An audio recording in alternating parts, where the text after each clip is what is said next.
Hello, welcome back to the IMB World Series League's GT3 Championship as we end near the end of another season. We've gone from the slow speed and the rough and tumble of the Long Beach Street Circuit to the high banks of Daytona, the high speeds and the challenge, of course, that comes with that. Only 2 rounds from the end now. All the drop weeks have been accounted for, and so it's just a straight fight to the end between the remaining championship contenders that we'll be focusing on throughout the evening. My name's John O'Leary, alongside Zach Sweeney once again here for the action tonight. We're very much looking forward to bringing it to you. Zach, it's the high banks of Daytona, not in January for once, which is somewhat of a rarity, but the great racing that we have around here will surely return at a circuit where slipstream is so important.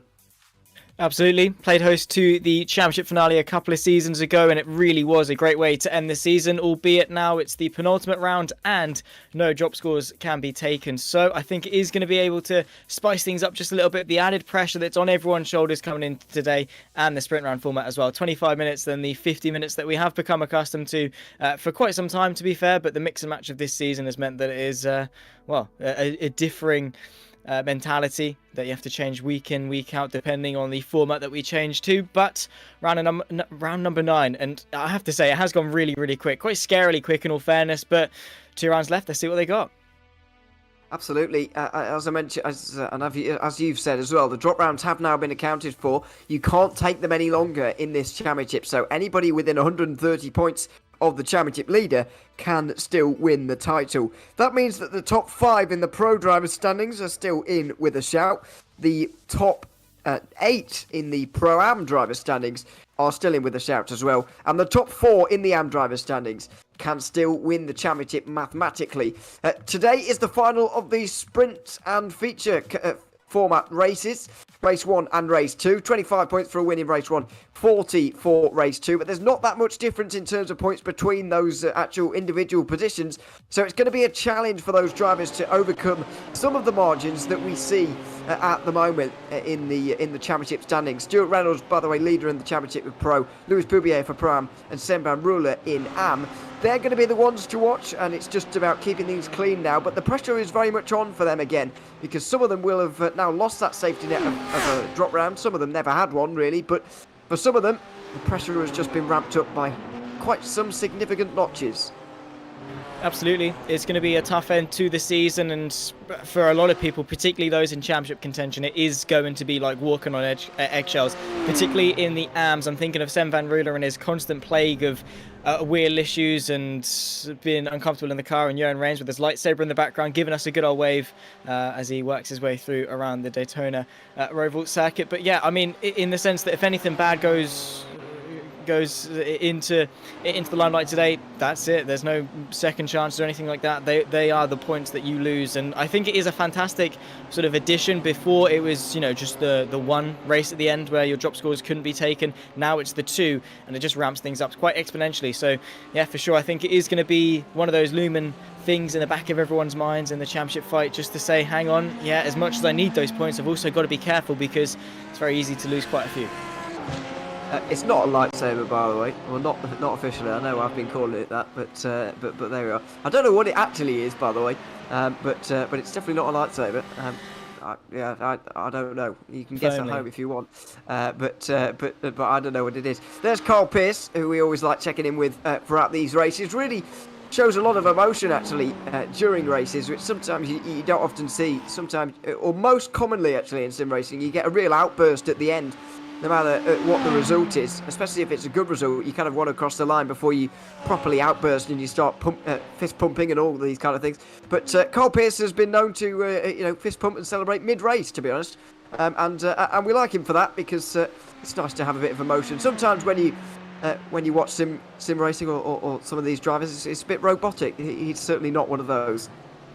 He isn't. It's a breath of fresh air in all fairness, and that's what I love about having the cams mid-race now. We really get to put a name a face to a name and look at the raw emotions, how they're feeling, and you do get a better idea of what's going through their head. I saw it when we had the split of Carl Pierce and Sam Van Ruler last week at Long Beach, and the difference between the pair of them, particularly when I think they did actually come to blows at one point, and there was a lot of mixed emotions between the two faces. But yeah, it is nice and gives a nice little bit of insight. And yeah, Carl Pierce, he's definitely not boring, let's put it that way, and loves to put a bit of oomph into it. And same with Simon Dodd, trying to get those extra horsepowers, because nodding your head and bumping the car forward, it's got to be worth at least half a second, surely. And there he goes, taking his hands off the wheel. Proper Evel Knievel that is, but got to be careful of any bumps. And well, he survived, but I probably wouldn't recommend doing that in the race.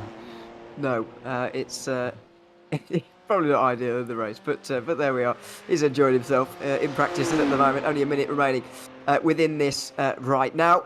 And yeah, it's all about setting yourself up for the finale. I've got, or for the actual race, I should say. Got to say that it's worth noting here, Zach, that Chris Chatterton wasn't here for last week's race, but he is here for this week's, which is good to see. And so we will have a proper championship fight in Pro, where Harry Wills will be competing once again. I think this is the first time this season we've had him on the on the stream, and he's watching the stream to make sure that he knows when he's on, and he'll see it in a couple of moments' time.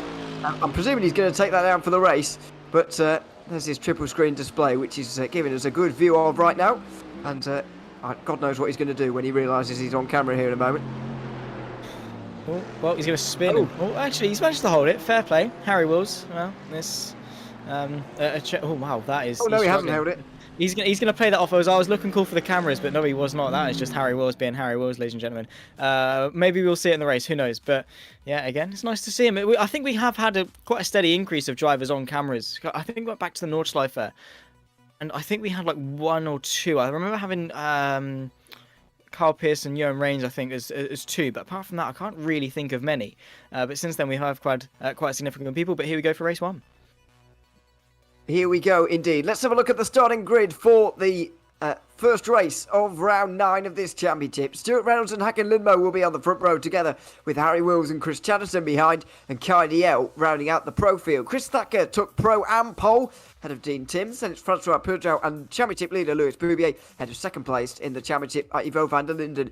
Timothy Vandenbroek is in the 6th position, ahead of 7th placed Jean Breitenbach. Then it's Marcel Breitenbach with Thomas Pugh behind, and Simon Dodd to round out the Pro-Ams. Moving down to the AMs, we've got Archie Lance and Jarmo Sastamoinen on the front row. Then it's Carl Pierce and Tony van der Linden. Kurt van Hoornacker is with Connor Potting. Then you've got Connor Kinnaird, who made his debut last week at Long Beach, and Jeroen Reigns in 8th place. Semban Ruller, who will be bringing up the rear, with Mark Bailey possibly starting from the pit lane. Bit of a surprise to see Semban Ruller down there, but he has been struggling with his wheel in the second half of this season. It really has. It's been so difficult for him to manage, and well, he's still out there, he's still enjoying himself, still trying his best. He did have, to be fair, quite a damage limitation round at Long Beach, but P9, he's onwards and upwards from here, I suppose. Let's see what he can do, but it's going to mean a lot for his championship. It certainly will. There are the 5 pros making their way on the high banks of Daytona, the world centre of racing, as the Americans like to call it. The world being the boundaries of the United States. That sometimes happens. No disrespect to them, though. It's a fantastic circuit and a great place to start the endurance racing year, as we so often do, especially here on iRacing with the 24-hour race. Thankfully, around here, it's only 25 minutes that these drivers will have to contend with, a lot more manageable of a distance. The pace car has its lights off, and we will be heading down towards turn 1 very, very soon in the penultimate sprint round of this season. Stuart Reynolds, championship leader, in control of the field, and he's going to make them wait for the red lights and the green flag to be waved. There he goes. Hakan Lindmo on the outside can't react, and he'll have to tuck in with Harry Wills on the inside there. What can Chris Chatterton do from the outside? Very nearly, in fact, got rear-ended by Cardiel, but the 5 of them will get back into qualifying formation, and they'll go through turn 1 clean as you like here on the opening lap. Down towards the International Horseshoe they'll go. I believe it will be same story there. And starting will be Chris Thacker for the Pro-Ams. Dean Timms on second place with Peugeot. And then we've got Louis Boubier, Ivo van der Linden going side by side very nearly for 4th place. Timothy Vandenbroek down the inside.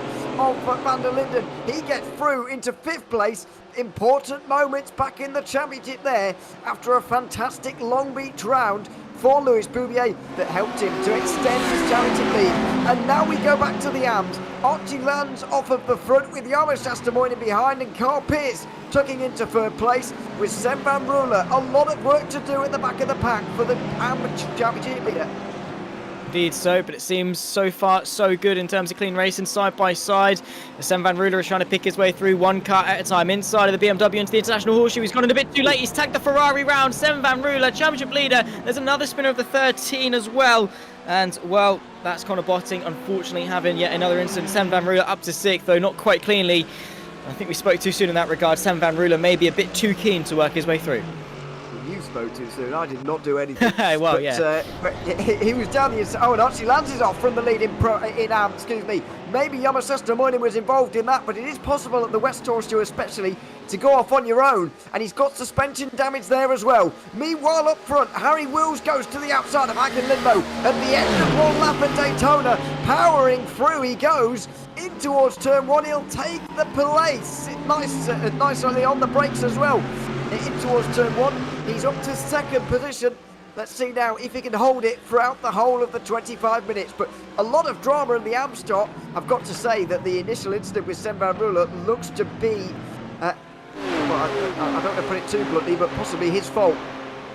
Yeah, I don't really know if there's any two ways about it. First lap, cold tyres, cold brakes. There are sort of the allowances, I suppose.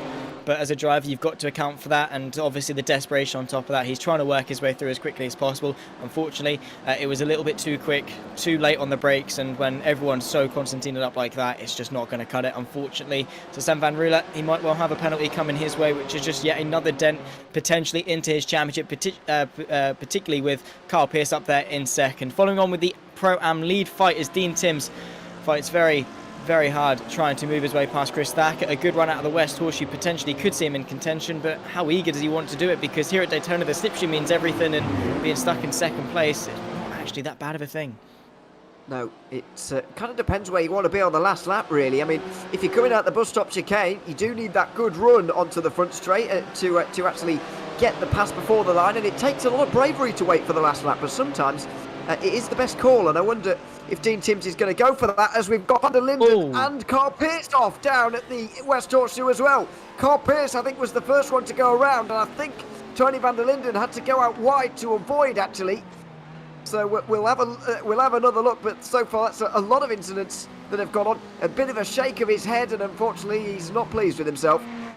Yeah, and you can see with the facial expressions as well, the false smiles and just the, yeah, not great. He's disappointed, and, well, Pearce, maybe Van der Linden was involved then, because that was Van der Linden giving him his place back, surely.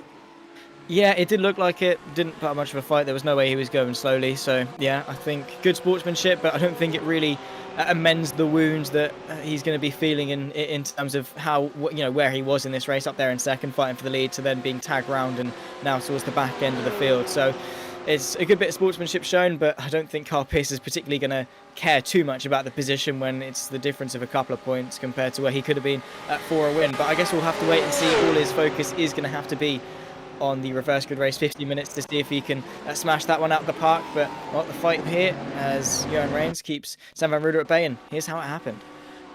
That's Tony Van der Linden in the purple BMW just behind. He rear ends Carl Pearce, and that's a slam dunk one, you'd imagine. Carl Pearce was not pleased either with that incident down there at the West Horseshoe. A lot has been happening down there, though. Let's not forget Archie Lands went off there earlier on, and he was in the lead of AM earlier on. He's back to pit lane now and did find the wall. He's already dropped off a lap off the pack now. So we'll see where he gets to, but it'll have to complete 50% of the laps, of course, to benefit from the reverse grid that will include the entire field in all categories here today. Because of the numbers. Chris Chanson has gotten up into 3rd place with possibly the help of his teammate Hakan Lundmo there. And at the moment, he's limiting the damage to Stuart Reynolds. He would lose another 5 points, and to add that to an 11-point deficit already is not ideal, but it's something at least, and he's limiting the damage best he can. Yeah, it's, you know, it's the best of the worst situation, I suppose, in that regard for Chatterton. His inside line for Cardiel to the inside of Aiken Limo. Not too hard fought really from the Mercedes. More interested, I think, with staying with Chris Chatterton than fighting tooth and nail over 4th place of a 5-car fight for the pros. So yeah, for Chatterton, it obviously isn't ideal, but it's realistically the best he's going to ask for. But again, with whether it's 15 points, however, who's gone round there? It's Cardiel with Stuart Reynolds, Chris Chatterton. Wow. Both of them around. Stuart Reynolds on his own, I believe, and Chris Chatterton was certainly on his own spinning around. And the two championship contenders are now locked absolutely together, as we've got side by side for the lead in AM, by the way, as Jarmo Sastamoni is coming under heavy fire from Jeroen Reins and Sven van Ruler, and it looks like the championship leader may have taken the lead in AM as well, and he has. Jarmo Sastamoni's off at turn 1. There's been an incident down there, but the championship leader completes his run to the front of the field from 9th place to 1st. Oh my word, it is kicking off in full swing when it comes to this first race in Daytona. Oh my word, Sven van Ruler from 9th to the lead in just the span of under 7 minutes. Obviously controversially in the opening moments, but Jeroen Reins is going to do his best to keep him honest. And while the Jarmo and Pro continues, Stuart Reynolds still leads Chris Chatterton, so it is still going to be an extension, but Chris Chatterton at least now has got something that he can do about that points deficit, and at least maybe have a chance of shrinking the gap. If not, it's going to be less of a game for Stuart Reynolds. So I guess Chatterton, in some weird sense, is actually quite the winner of that shenanigan. Here we go. Sven van Ruler right behind Sastamoni then, and he doesn't get into him. Sastamoni's on the inside, and he clips the inside wall, and well, his steering is just gone. I've not seen that in our racing for ever. He's just that looks very real, to be honest. The way he clipped the inside wall, and suspension was broken, just couldn't turn anymore. I think the front left just was knocked into the right, and at that point the car is just turning right, and there's nothing you can really do about it. So yeah, I think that is essentially as to what happened. So very unfortunate, a light tap, and unfortunately it has just caused the end of his race. That is huge news for him in the AMS, but I guess at this stage of the season, there's those small mistakes that really do count. Is a shame though, because again, it was just the smallest of things, turning a bit too early and tapped the wall, and it's spelled the end of his race. But well, small mistake, and unfortunately quite a big consequence for the previous race leader. Massive consequence, I'm afraid, for such a small mistake, and you've got to feel sorry for Jarmo Sastamoni, who was being supported early on by Timo Mckeown in the YouTube chat. I do wonder why Timo doesn't race anymore. Maybe he'll tell us. But it would be nice to see him back out there once again. Harry Wills is running right round the outside. We didn't actually see how Stuart Reynolds dropped down the order a little bit earlier on, but I don't know why Harry Wills maybe got to slow down actually through the bus stop chicane, and he's just serving that at the moment. But he's got a big lead, and possibly can take a race win here, but don't want to speak too soon. Of course, it wouldn't be his first of the season either, but it would be nice to see him do it again. Yeah, it would be. I mean, fair play to Harry Wills. He obviously didn't come to Long Beach a week ago, so yeah, he's on his return, and he's looking quite good. It is quite coincidental, to be fair, because he's quite strong at Monza, which is quite a straight line speed, heavy on orientated track, and so in some cases is Daytona. So it seems that as long as you're driving in a straight line, Harry Wills is perfectly fine. I'm going to take a look though as to how Stuart Reynolds lost his position in this race. Again into the West Horseshoe, just too fast in, and the rear end was just like, nah mate, that is not happening. And well, that again could be quite a defining moment in what could be this championship. And then Chatterton does identical. It's identical. It's like one of those videos where someone tries to park a car from like 30 miles an hour to 0, you know, by going sideways or whatever it is. You know what I mean? It was pretty much identical, and two different cars as well, but both championship contenders, 1 and 2. I've never seen anything quite like that. In some weird sense, it was actually quite picturesque in how they were able to synchronize the spins so well. Yeah, obviously not for them. This is Chris Chatterton. It's a different incident, but at the end point is exactly the same. Look at that parallel parking to an extreme, beautifully done. And then the fact he's just slotted right in next to him, that is honestly, that was just so perfect. And the Stuart Reynolds was like, oh, you're right, mate, and then pulls off and stays in front of him, extends the gap to Chris Chatterton now to 1.2. But I guess, again, as I say, in some weird sense, that's actually worked out better for Chatterton. Obviously, it could have been better had he not spun, but the points he's losing are now less unless Reynolds moves his way up past Lindmo. However, what we have got is quite an interesting fight for the Pro-Am lead, as Dean Timms, the place that he did take his championship a couple of seasons ago, he's now looking to do the race victory here for race 1. He is. Dean Timms came into last week's race in 3rd place in the championship, did lose ground, but he's still up there. 48 points behind as things stand, and he's making his way to the outside line and staying behind, and he's in a really comfortable position to possibly hold on to that 2nd place that might well serve him well throughout the race. Not sure that we've seen, unless I'm forgetting, Luis Boubier dropping down the order. He's dropped down to last in Pro-Am for some reason, leaving Ivo van der Linden up there in 5th place. Now he is indeed 5th place in that battle. You can see on the on the right hand side of your screen in the orange BMW, Luis Boubier down the order. That's big news for the Pro-Am Championship as well. It is indeed. That is, wow, Luis Boubier has been doing such a phenomenal job, and Ivo van der Linden has kept him honest, but big points also. All 3 of them have had some pretty championship defining moments in some regards as the fight continues in all 3 categories. In all fairness, all of them are giving their absolute all, but for Luis Boubier that is a bit of a shame. And it all seems to just kick off as soon as drop points have not taken effect. As, oh my word, he rejoins the circuit. Connor Blotting is not going to like that from, is that Kinner just in front? Indeed it is. Joined the grid last week at Long Beach, and unfortunately something has gone on there. That is big drama once again in the AMS. That was, and it was very drawn out, a long drawn out accident, I'm afraid, for the 2 of them. Down just after the S's section there at turns. Well, it's just called turn 2 as it is actually, but yes, it doesn't look ideal for any of them. We go back up to 3rd place. Francois Perdreau just in front of Timothy van der Broek and Ivo van der Linden, who's just lagging off the back of them ever so slightly, but van der Broek is right up behind the red and black BMW. You can just see in front. He'll pull to the outside here, I think, and challenge for that place, will he? Maybe not. He's certainly not going to go through, I wouldn't imagine, unless he does something special on the brakes. And Perdreau makes a bit of a mistake on the brakes, actually, so going in a bit earlier on the brakes might have done Van der Broek some favours there. He'll go through in the S's, and Van der Linden might well challenge as well into the International Horseshoe. They've got to be careful on the brakes there because there's a car in front. Perdreau fends him off just about, but Van der Linden really wanted to capitalise on that mistake. Indeed so. He's not quite been able to do so as of yet, but Van der Broek is under some immense pressure in this fight for 3rd.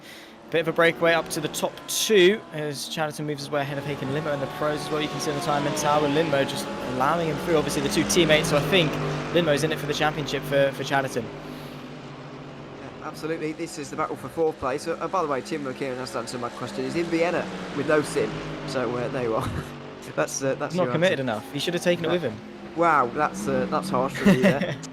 But anyway, yes, be nice to see him back out on the track at some point. Carl Pearce back up to 3rd place, by the way, as Kurt Van Hoornacker is displaced from that one. Still got 3 drivers of the AM standings in the pit lane. Archie Land for over 10 minutes now after having come in after only 1 lap in this race. And that has allowed Carl Pearce to recover back to the podium.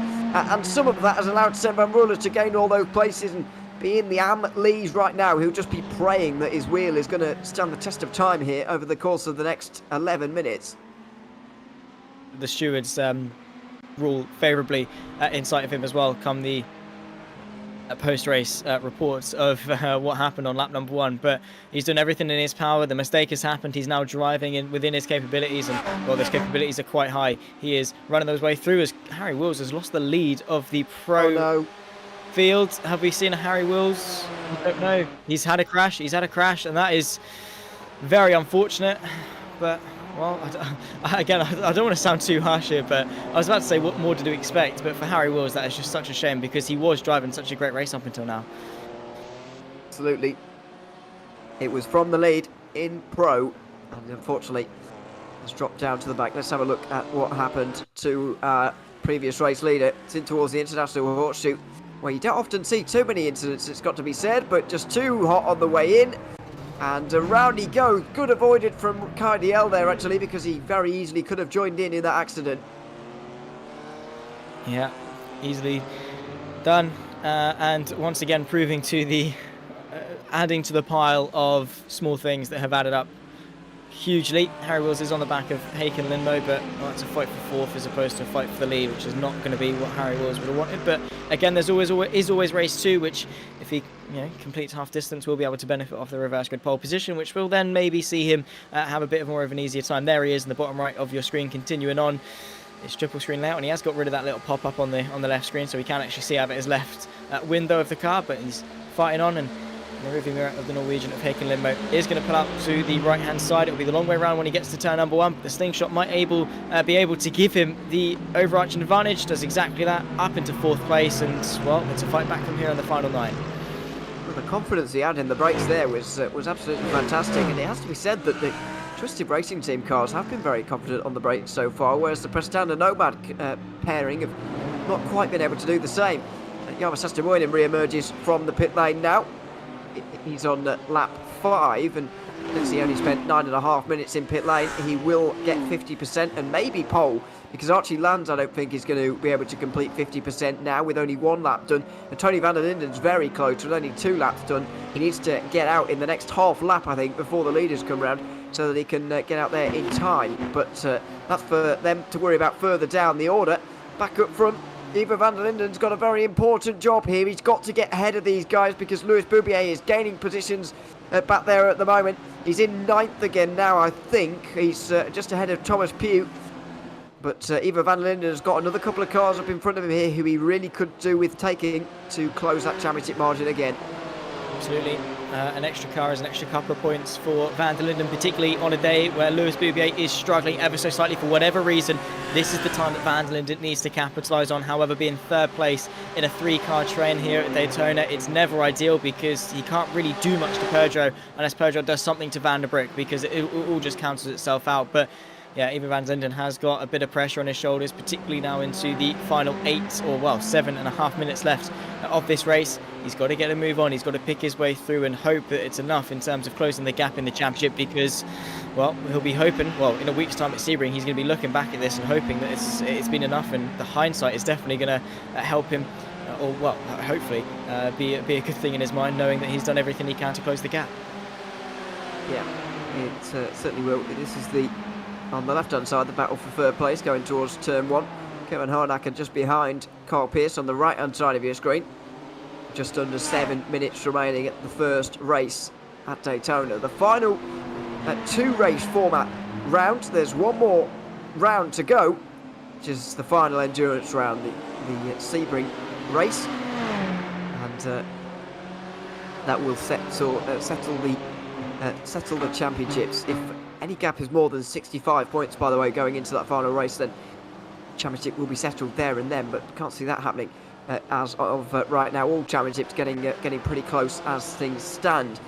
This is the fight for 3rd place. As I mentioned, van der Linden has been lurking here for quite some time, but just doesn't seem to be able to get involved at all. I just wonder whether he's overdone it with the downforce and maybe doesn't have the straight line speed that he needs here. Potentially so. It is ever important here at Daytona. We're going to take a look as to what happened to Conor Botting. Has unfortunately had an incident somewhere on the circuit. Just, well, where was he braking? I think he really knew what the brake pedal was in that regard into the international horse. So he finds a bit of tarmac, but he doesn't want to rejoin the circuit. Yeah, Conor Botting has been in the wars, to be fair, whether it was the collision with Kinnard a couple of laps ago, and obviously that mistake there, it's just not been his day, but I think he has been able to complete over half, so onwards and upwards for race 2, hopefully for Conor Botting. Yeah, he has been able to do half the race, I think. He's done 9 laps, so that'll be fine for him to benefit from the race. Tony van der Linden's back out there again, and he's on lap 5. 11 3/4 minutes down on pit lane. He doesn't have half laps quite at the moment. At the end of this one, he'll have 5, while the leaders will have 12. The leaders are probably going to get 4 more out of it. He needs to do... I think he'll be all right. I think he'll just about make it. I think he'll get exactly 50%, actually, based on my very... what is it? Rough maths. So let's see. This is actually right out of the pit lane for him on his first flying lap. Getting into the grass and getting it back all in. Again. That's the second incident he's had, I'm afraid, and that's really not going to help him. No, not ideal in the slightest for van der Linden, and, well, yeah, if he's been able to continue on, then fair play to him. Haken Lindmo still with Harry Wills, putting some pressure on the 2 Mercedes, 1.9 seconds up to Chris Chatterton for the podium, so I think it is going to be a fight amongst themselves for 4th place. Not where either of them would have wanted to be by any stretch of the imagination, but a fight to fight at the end of the day. They're going to try and eke out as many points in as many places as they quite possibly can. But yeah, it's been, I'll be honest, it's actually been quite a surprising amount of chaos, considering, you know, Daytona doesn't, obviously in some capacities it does, but I wasn't expecting this much of a war zone out there, to be quite frank. So many people flying off, making mistakes, so many championship implications as well. It's been really a tough day out there for some people, and well, this is meant to be the easy one. Oh yeah, that's the two races, good. I mean, not necessarily the circuit, but yeah. The easy round, no, the easy race, yeah. Half the length for the other one, without a reverse grid as well. Yeah, it's certainly a different challenge. Like a Linmo here, also suffering with maybe a lack of straight line speed, but maybe that's what, maybe that lack of downforce really has been contributing to Harry Wills' spin at the International Horseshoe. And once again, he's driving like we know he always does, with the rear end absolutely not connected to the front in any respect whatsoever, but somehow he's able to make it look quite stylish and quick all at the same time, which is very counterintuitive to what you're taught anyway when you start driving. Lewis Boubier, we're being told, is moving his way up through the field as well, trying to capitalise as best he can on this race one after whatever happened to see him so far down. He's picking his way through, making the best of his situation and scoring as many points as he can, because as we've said time and time again, he cannot rely on this round as his drop score, so he can't just throw this one in the bin. He's got to eke it out, persevere and scrape as many points out with the barrel as he possibly can, but slowly but surely moving his way up, and I think that basically just puts on even more pressure for Ivo van der Linden in order to move his way up, because you've got Pedro and Van der Breggen still in front, and he's not really been able to make much progress in that train. No, Boubier is up to 8th place now, with Linden still stuck in 5th. That means he's only gaining 3 points, and that's barely a chip into his 16-point advantage at the moment, Lewis Boubier. So it's important for Linden to get through, but on the pictures we've seen so far, I just do not see where he's going to be able to do this, because while Francois Pedro has a car in front of him to draft off of, Linden has no chance of getting absolutely anywhere near that car. He's not going to beat it to the line in terms of a drag race, I don't think. I don't see where he's going to get a chance towards turn 1, because he's never been close enough. It's going to be very frustrating, but I don't see what he can do here. I'll be honest, I don't really know either. It is a precarious situation for him, unless he just, you know, his only option before the race was to strip all the downforce off. Then he might have a chance on the straight lines, but unless Pedro maybe mounts something on Van der Breggen, potentially we could see Van der Linden get involved, but Pedro not really doing much, looking for the inside into turn number 1, late on the brakes from Van der Linden. He's got the speed through the corners, but that means nothing as soon as they put their foot to the floor and run their way through the banking, and where straight line speed means everything. He's a little bit closer to Pedro this time round, but again, not quite close enough to really go for anything. I think his only chance is to get involved when the two in front of him get involved with each other, but Pedro doesn't look too interested at the moment in being overly aggressive, maybe waiting for that prime opportune moment on the final lap. You've got to remember that he needs to make the most of this, not least because of points, but pretty much whatever happens here, Lewis Boubier will be starting ahead of him right now. At the moment, it will be 3rd place for Boubier in the standings if he finishes where he is, and it will be 6th for Van der Linden. So he absolutely has to make use of it, because he might have to accept that he will lose points again at the second round, and he doesn't want to lose points in the round overall. So he really does have to get up to 3rd place, in my opinion. But once again, I don't see how it's going to come here in the final minute of this race. No, I completely agree. It's such an awkward affair for him, and yeah, there's just nothing that he can really do. Carl Pearce trying to make the most and limit the points deficit in the AMS and move his way onto the podium ahead of Kurt Van Hoenacker. Carl Pearce has been in the wars, as have been so many people as well today, but he's breathing down the neck of his fellow Ferrari, and a podium I think is probably going to be decent damage limitation for Carl Pearce in his, well, miracle charge towards the championship, potentially in the final stages of the season. Would be a bit of a miracle with championship leader Sven van Rooyen at the front right now. It's hard to see anybody closing in. Jeroen Reijn started the day 39 points away, and he'll be 42 points back as of right now. Carl Pearce started the day at 26 back, and at the moment he would be losing another 7 to 33, so not being settled, but making sure that he... Oh no, he's gone again! And Carl Pearce goes for another spin. He should be able to get back on before losing 4th place, but that just cements his position here and might give him a few nerves for the second race as well, because the bus stop chicane is always a tricky one, especially if you've got a nervous car like he looks like he might have. Yeah, that does not look good for him at all. Cardiel, though, has done brilliantly throughout this race, and he's got about 0.4 of a lap left to go. The Le Mans chicane, then the run to the line. Stuart Reynolds has breathed down his neck, but the Twisted Racing team are going to come across the line 1 and 2. Stuart Reynolds, good points for the championship. Are we going to see a swap? Who knows? Or is Cardiel going to just take the victory for himself? Because I think he's thoroughly deserved it in a race like today. I think he has deserved it, but I don't know if he's going to get it. And I certainly don't think there's going to be a handover here, but Stuart Reynolds might well snatch it out of his hands. Let's not forget that DL started this race in 5th and last of the pro standings. He's already flashing the lights. He thinks he's got it. Stuart Reynolds still thinks he can get it, but he won't. Kai DL will win the race just about ahead of Stuart Reynolds, who will extend his championship lead over Chris Chatterton, who joins them on the podium, with Harry Wills and Hakan Lindmo joining them inside the top 5 as well. Here's the battle for the Pro-Am win. Dean Timms has been following Chris Thacker all race long, and he's waited for this moment for 25 minutes. Here he goes. Oh my word, it's very close over the line, and by 0.5 of a second, Thacker will just about hold on. Timothy Vanderbroek holds on to a podium as well ahead of Francois Perdreau, and Ivo van der Linden only 5th after all of that. Wow. Oh my word, what a race. And I think it was just the stall waiting for people to wait for that final moment, that charge to the line. But well done to everyone involved. And Sam van Ruler across the line. Here comes the championship leader, and surely championship winner in waiting, Sam van Ruler in the Porsche ahead of Jeroen Reins, then Kurt van Hardacker, then Carl Pearce.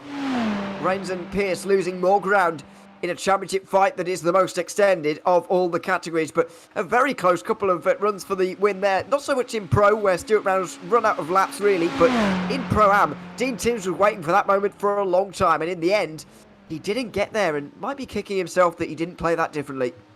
Yeah, I mean, it's less than 0.5 of a second. There's virtually nothing in it at all, and it might have just been a case of maybe putting his foot down a little bit earlier at the Le Mans chicane or whatever. But Dean Timms, Chris Thacker both drove brilliant races in their own rights. I think Dean Timms, it was a risk that he had to be willing to take in order to just wait behind and wait for that run to the line, because who knows what could have happened if anything else happened, that he maybe went for the move too early and Chris Thacker was able to get him back. So many different ways that race could have gone. Dean Timms, in his mind, would have done the right thing. It's just a shame that he very narrowly missed out. Both of them deserved the win, but Chris Thacker was able to just about eke it to the checkered flag.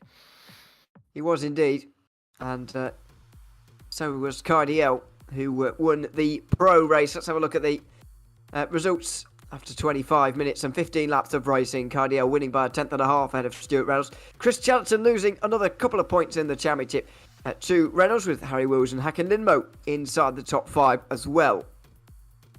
Chris Thacker was on pole in the Pro-Ams, and he ended up taking the race win as well. The gap, the closest that we've seen all season long, 19 thousandths of a second ahead of Dean Timms. Timothy Vanderbroek and Francois Perdreau and Ivo van der Linden all battled to the line. John Breitenbach finished where he started in 6th ahead of Simon Dodd. Louis Poubier, 8th place, losing a little bit of ground in the championship, but only 3 points. Marcel Breitenbach dropping behind him, with Thomas Pugh bringing up the rear in Pro-Am, although will be starting on pole for the second race. And finally, in the AM standings, from 9th place to 1st for Sam van Ruler, who wins by 8 seconds ahead of Jeroen Reins, Kurt van Harnacker and Carl Pearce. Conor Kinar in there was the final driver on the lead lap, with Conor Botting, Jarmo Sestermoinen and Tony van der Linden all just about completing enough laps to be classified. Archie Lands certainly didn't, after only completing 1 lap. Well, a fantastic race to watch, and a good race for Sam van Ruler as well, who's eagerly put himself in the waiting room. So we'll bring him up and have a chat now. Sam, welcome to the move. Good to have you here. A race win for you on that occasion. Just to tell us what happened in qualifying to mean that you ended up starting in 9th place. Yeah. Hello. So what happened in qualifying was the wheel issues. Now on both laps I got them. So both laps I got an off track because the wheel locked into place, and then I went into the race and I was like, okay, this is going to be bad because both laps, wheel issues, they're only getting terrible. And but I was just messing around with some programs on PC. I was risking it all, uninstalling Trustmaster drivers, this and that. and swapping USBs. And the race started, and it was like 5 laps in, and it didn't happen on 1 lap. So I'm so happy. We back on the top step, and the wheel works. I'm the happiest man alive right now. So that's a permanent fix you've been able to get for the moment, is it? I have no idea. I just did it, so maybe it happens on the next session, but I'm happy that I at least got some points in. Maybe I will get a penalty, which I would completely understand, because I did make a little mistake in turn 2. I think you guys covered that. Kind of send it into the inside on someone. That wasn't really smart. So yeah, maybe I don't know what I'm gonna do, but yeah, at least I had fun. Good race, kind of dominant, but yeah, that's not the point. I had fun, so. It was fun to watch. What about race 2? Starting from last, of course. How do you think you'll do? Well, I started from last this race and I won, so I think I'll do the same again. Well, let's hope so. Sem, thanks for joining us, and congrats on the race 1 win. Thanks a lot. Thanks very much, Sem Bramrula, joining us there from the Am Victory there, and Chris Thacker will join us now from Pro Am Victory. Chris, welcome to the move as well. Good to have you here. A really close run thing in Pro Am, the closest winning margin I think we've had all season long, and for quite some time as well. 19 thousandths of a second was the gap at the line. I guess we all knew what Team Sims was doing in waiting for the final lap and just hoping that he had enough to get over the line. He didn't in the end. Did you think you were going to make it there, or did you think you were going to lead the whole race and get rolled right at the end? Yeah, I had that in mind from the start, because without Toe it's kind of tough, and he was there. Every time I got a little bit of a gap on him, his pace was good enough, and kept me honest all the way through, which was a solid race. Really enjoyed it. But I had a little bit of a twitch on the exit of the last bus stop, which I didn't lose a lot of time, but he came through it pretty quick, and I was always expecting him to kind of either run high or try and go wide or cut me on the inside or something. But yeah, we managed to have enough pace, just enough at the end to get it done. But solid race, really enjoyed it, and yeah, hopefully we can have another good one in the next one. Solid race to watch as well. How do you think, how easy or difficult do you think, rather, is it going to be to get through the field? Because the Pro Am field is actually really close in this round. The whole field was separated by about 25 seconds or so. Everybody was very quick. Everybody stayed in the race, pretty clean race in between everybody. Do you think it's going to be a difficult challenge to get through the field? I think it's going to be choosing your moments properly, carefully.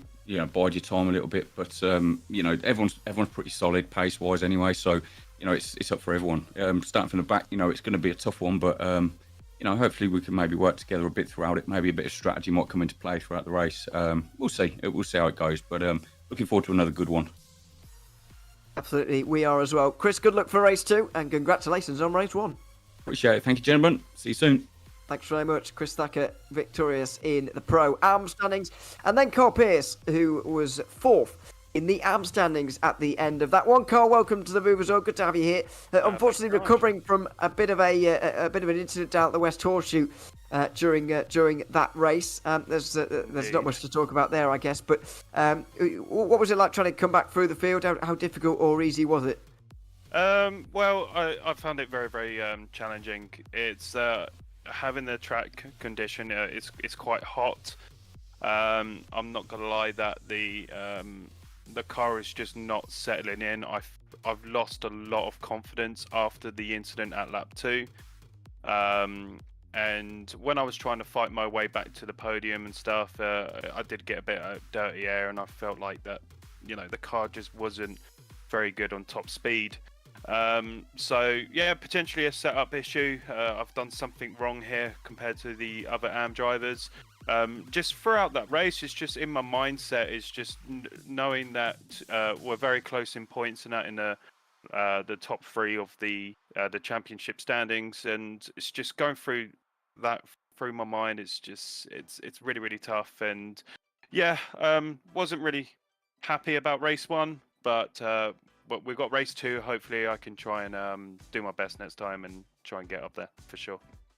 Absolutely. Race 2 only just around the corner. I mean, how do you rate your chances now in the championship? Only 2 rounds to go, 33 points behind Sem Bramrula. What do you need to do today in terms of gaining points on Sem Bramrula to be happy with the round overall? What do you think is required here over the next 50 minutes? The most important thing that I have to do is just make sure that I'm in front of Jeroen and Sem for this next race. It's pretty much the same for the next round at Sebring. But I think the most important thing is just, you know, staying out of trouble and not make these silly mistakes for what I done, you know, in round 1 of this race. So yes, just I need to keep my head down, stay focused, and do my very best to stay in front. Absolutely. Carl, congratulations, if we can say that, on 4th place in race 1, and good luck thank you for very much. race 2. Thank you very much. Take care. Thanks very much. Hard to know whether we're pleased with 4th place, but there we are. We'll move on to Kydiel, who is. Oh dear, I've accidentally moved our producer out of the way. Sorry about that. Kydiel joins us now from winning that first opening race. Kai, welcome to the move. Good to have you here. From 5th place to 1st, from back to the front in the pro standings throughout that one, but. Going through that final lap with Stuart Reynolds right behind you, did you think you were going to make it to the line just about in time? Yeah, first of all, I would just like to say thank you to Twisted for having me on board for another year. But yeah, that race was pretty interesting. We started last, messed up qualifying, and we made it to the front. But it was a little bit interesting how I saw everybody else spinning off like one by one. So pretty happy about that, but if everybody else spins off, you might be next. So I was just making sure that wasn't the case.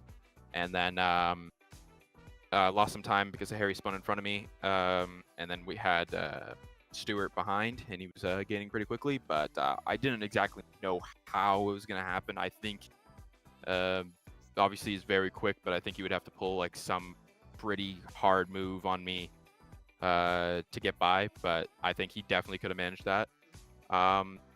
I didn't know really how it was going to end, to be honest. I thought I would have to be way more defensive on the back straightaway, but luckily enough, I didn't have to back up the corner and just smooth sailing all the way to the front straightaway, and we won it.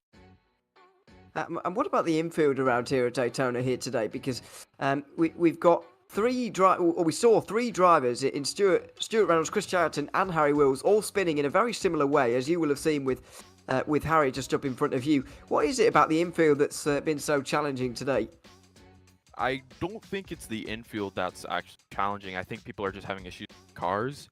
From what I was told, people are having issues with the differentials. They're just downshifting too quickly, and the rear end's just locking up on them, and they're just the back end's just slipping out.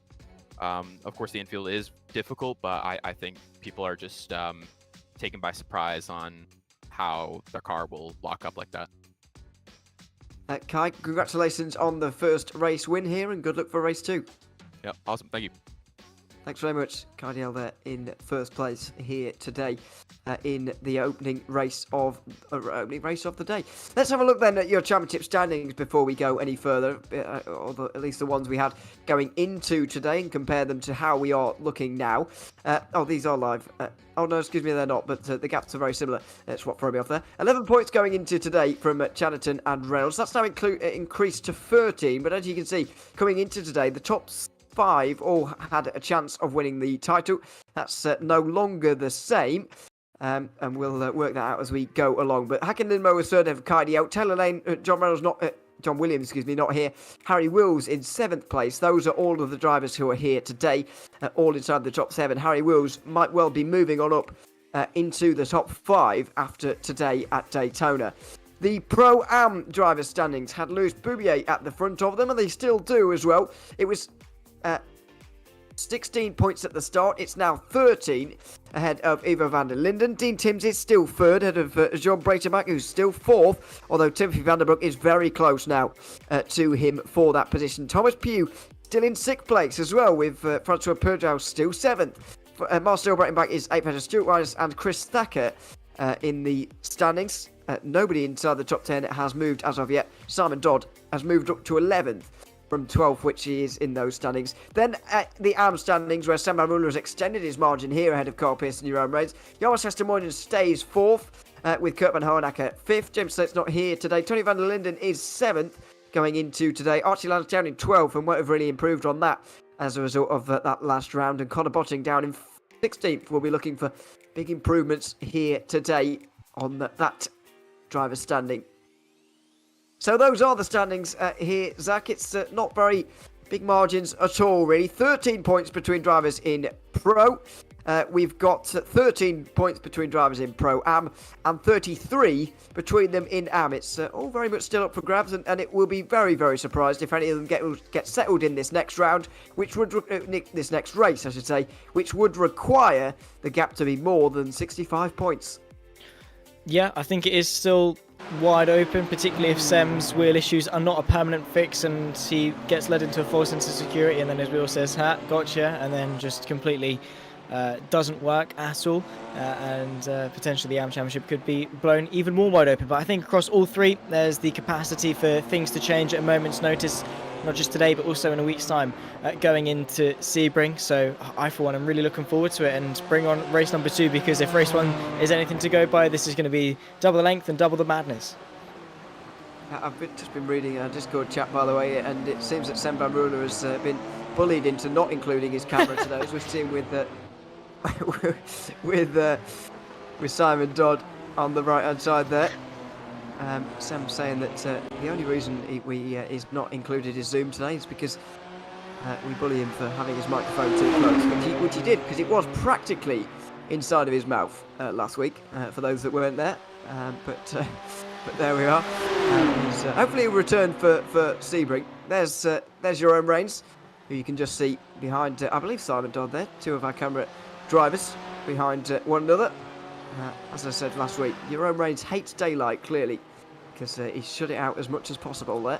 And there we are. I don't know if you can hear me. He's smiling. But we'll see how this second race goes. Just 30 seconds remaining, and we'll get the reverse grid underway, which could be very interesting based on that first race that we saw. Yeah, well, it didn't really matter too much, because two of our winners in the regards of Car DL and Sam Van Ruder started at the back of their respective field. So maybe we could see the same again. Maybe we could see a bit of a shake-up. Who knows what's to come, but yeah, again, I for one, I'm really looking forward to it. The reverse grid race always brings some action, and we're moments away from 50 more minutes for the penultimate round of the season. We are indeed.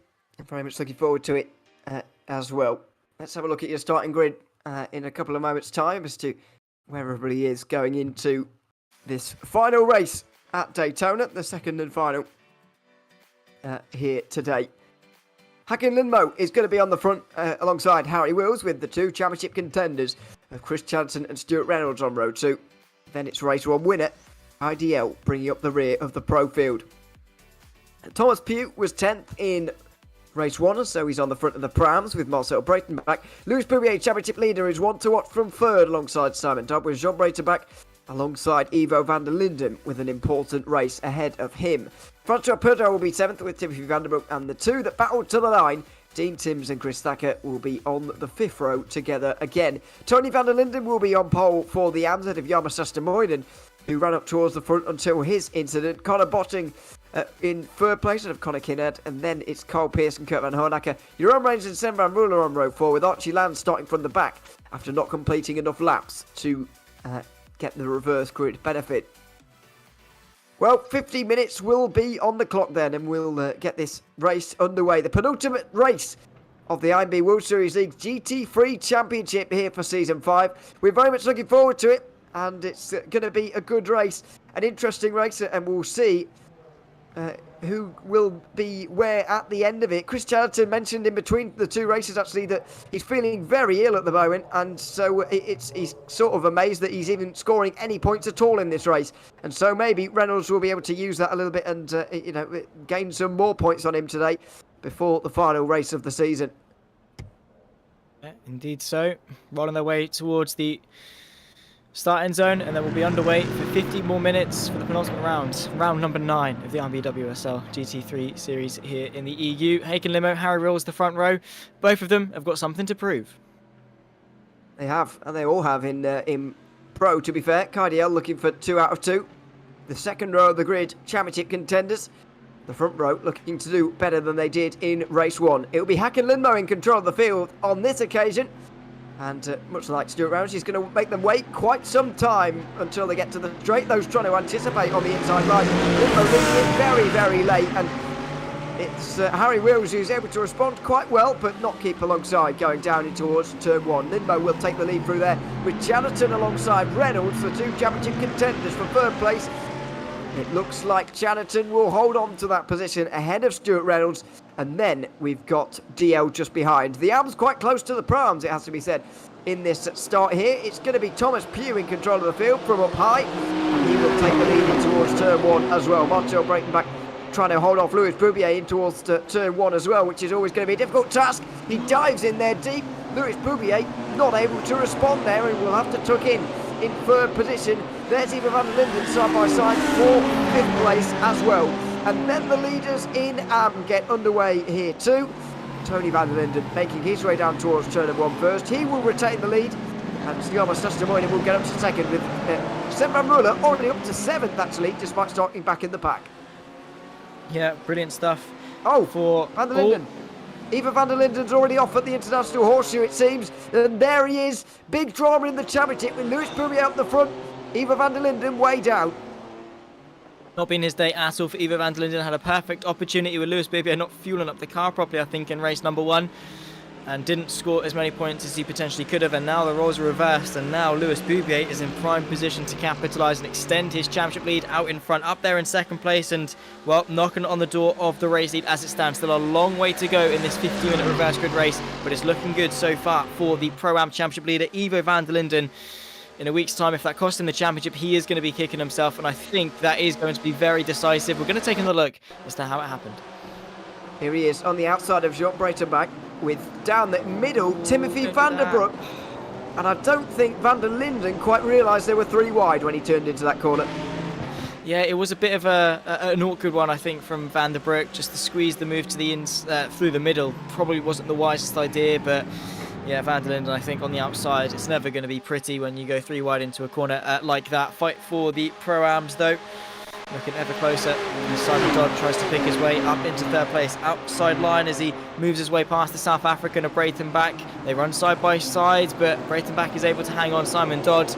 No amount of thrusting in his chair is going to be able to provide him the speed boost to work his way onto the podium as of yet. The fight for the lead, however, is continuing on, but no movements in Pro-Am so far. But Simon Dodd looks so keen to work his way forward. He definitely is, with Marcel Breitenbach. I think that is just up in front. Thomas Pugh is still at the head of the field here, with Louis Boubier just behind. Those two run down towards the West Horseshoe now, absolutely in one another's wheel tracks. Here comes Jean Breitenbach. He can't quite do it on the inside there, but it is side by side for the lead. Boubier got to the inside, and well, he'll have the outside for the next corner, unfortunately, but might well have the place. Thomas Pugh with a very narrow line, and has actually held on here. So it could be up to everybody else now to try and freight shame him a little bit. He won't be able to get through here, and he won't fall further back, I don't think. Although he is taking the longer route around, he's clearly faster in a straight line, because even despite the worse exit and the longer route around the banking, he is faster at the moment than Thomas Pugh. Here we go on the way in towards the bus stop chicane. Boubier on the outside, Pugh giving room on the inside. Everybody stacks up as a result. Oh! And that is Jean Breitenbach off the road and into the wall. Indeed it is.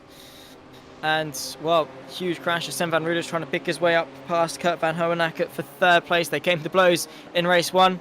No changes in the opening moments of race number 2. Huge stuff in the Pro-Ams as the continuous train pretty much for the entire field is fighting on. Good attempt from Louis Boubier, just not quite enough, but it's good to know for him that he's got the straight line speed advantage. Sven van Ruler, slow but steady progress up through the field, already at 5 places, so I say slow. It's definitely steady, let's put it that way. He's picking his way through bit by bit, and the next step is on to the podium for the championship leader. Let's see what he can do versus the Ferrari, but again, it's just a case of slipstream fights all the way through pretty much all 3 fields. Yeah, it's certainly not slow and steady progress from Sven van Ruler. It's quite quick and unsteady, I guess, is the phrase. But already up to 4th place, and it's a little bit more stable actually in the pro field here. None of these positions have changed, although Cardio has dropped off the back of them entirely. That's the Lamborghini of Stuart Reynolds, you can see, just hanging on to the back of these 4 at the moment.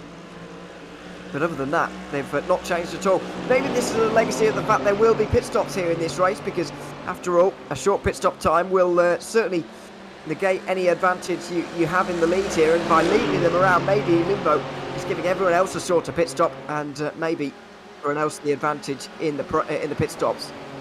Indeed, so change for the lead in the Pro-Am is Lewis Bouvier is been able to move his way up ahead of Thomas Pugh, so not waiting around in terms of lifting and coasting for fuel. Lewis Bouvier wants the track position. He wants to lead this race through the Le Mans chicane, and well, let's see what he can do in order to stretch that advantage. But particularly in the pros, everyone that's queuing up behind Linlo is going to get such a big advantage, and I fear that because of how close it is with the front four in the pros so close together, that it's not going to take much for Limo to get jumped by all of them in the pit stop sequences. In the bottom right of your screen, Marcel Breitenbach is trying to move his way through. Also just in the background, Simon Dodd looking to the right hand side. He's got the speed, but there goes Breitenbach trying to move his way through. Then Simon Dodd capitalising to the outside, but once more not enough. As Vandenbroek looks to the inside and Dodd's round.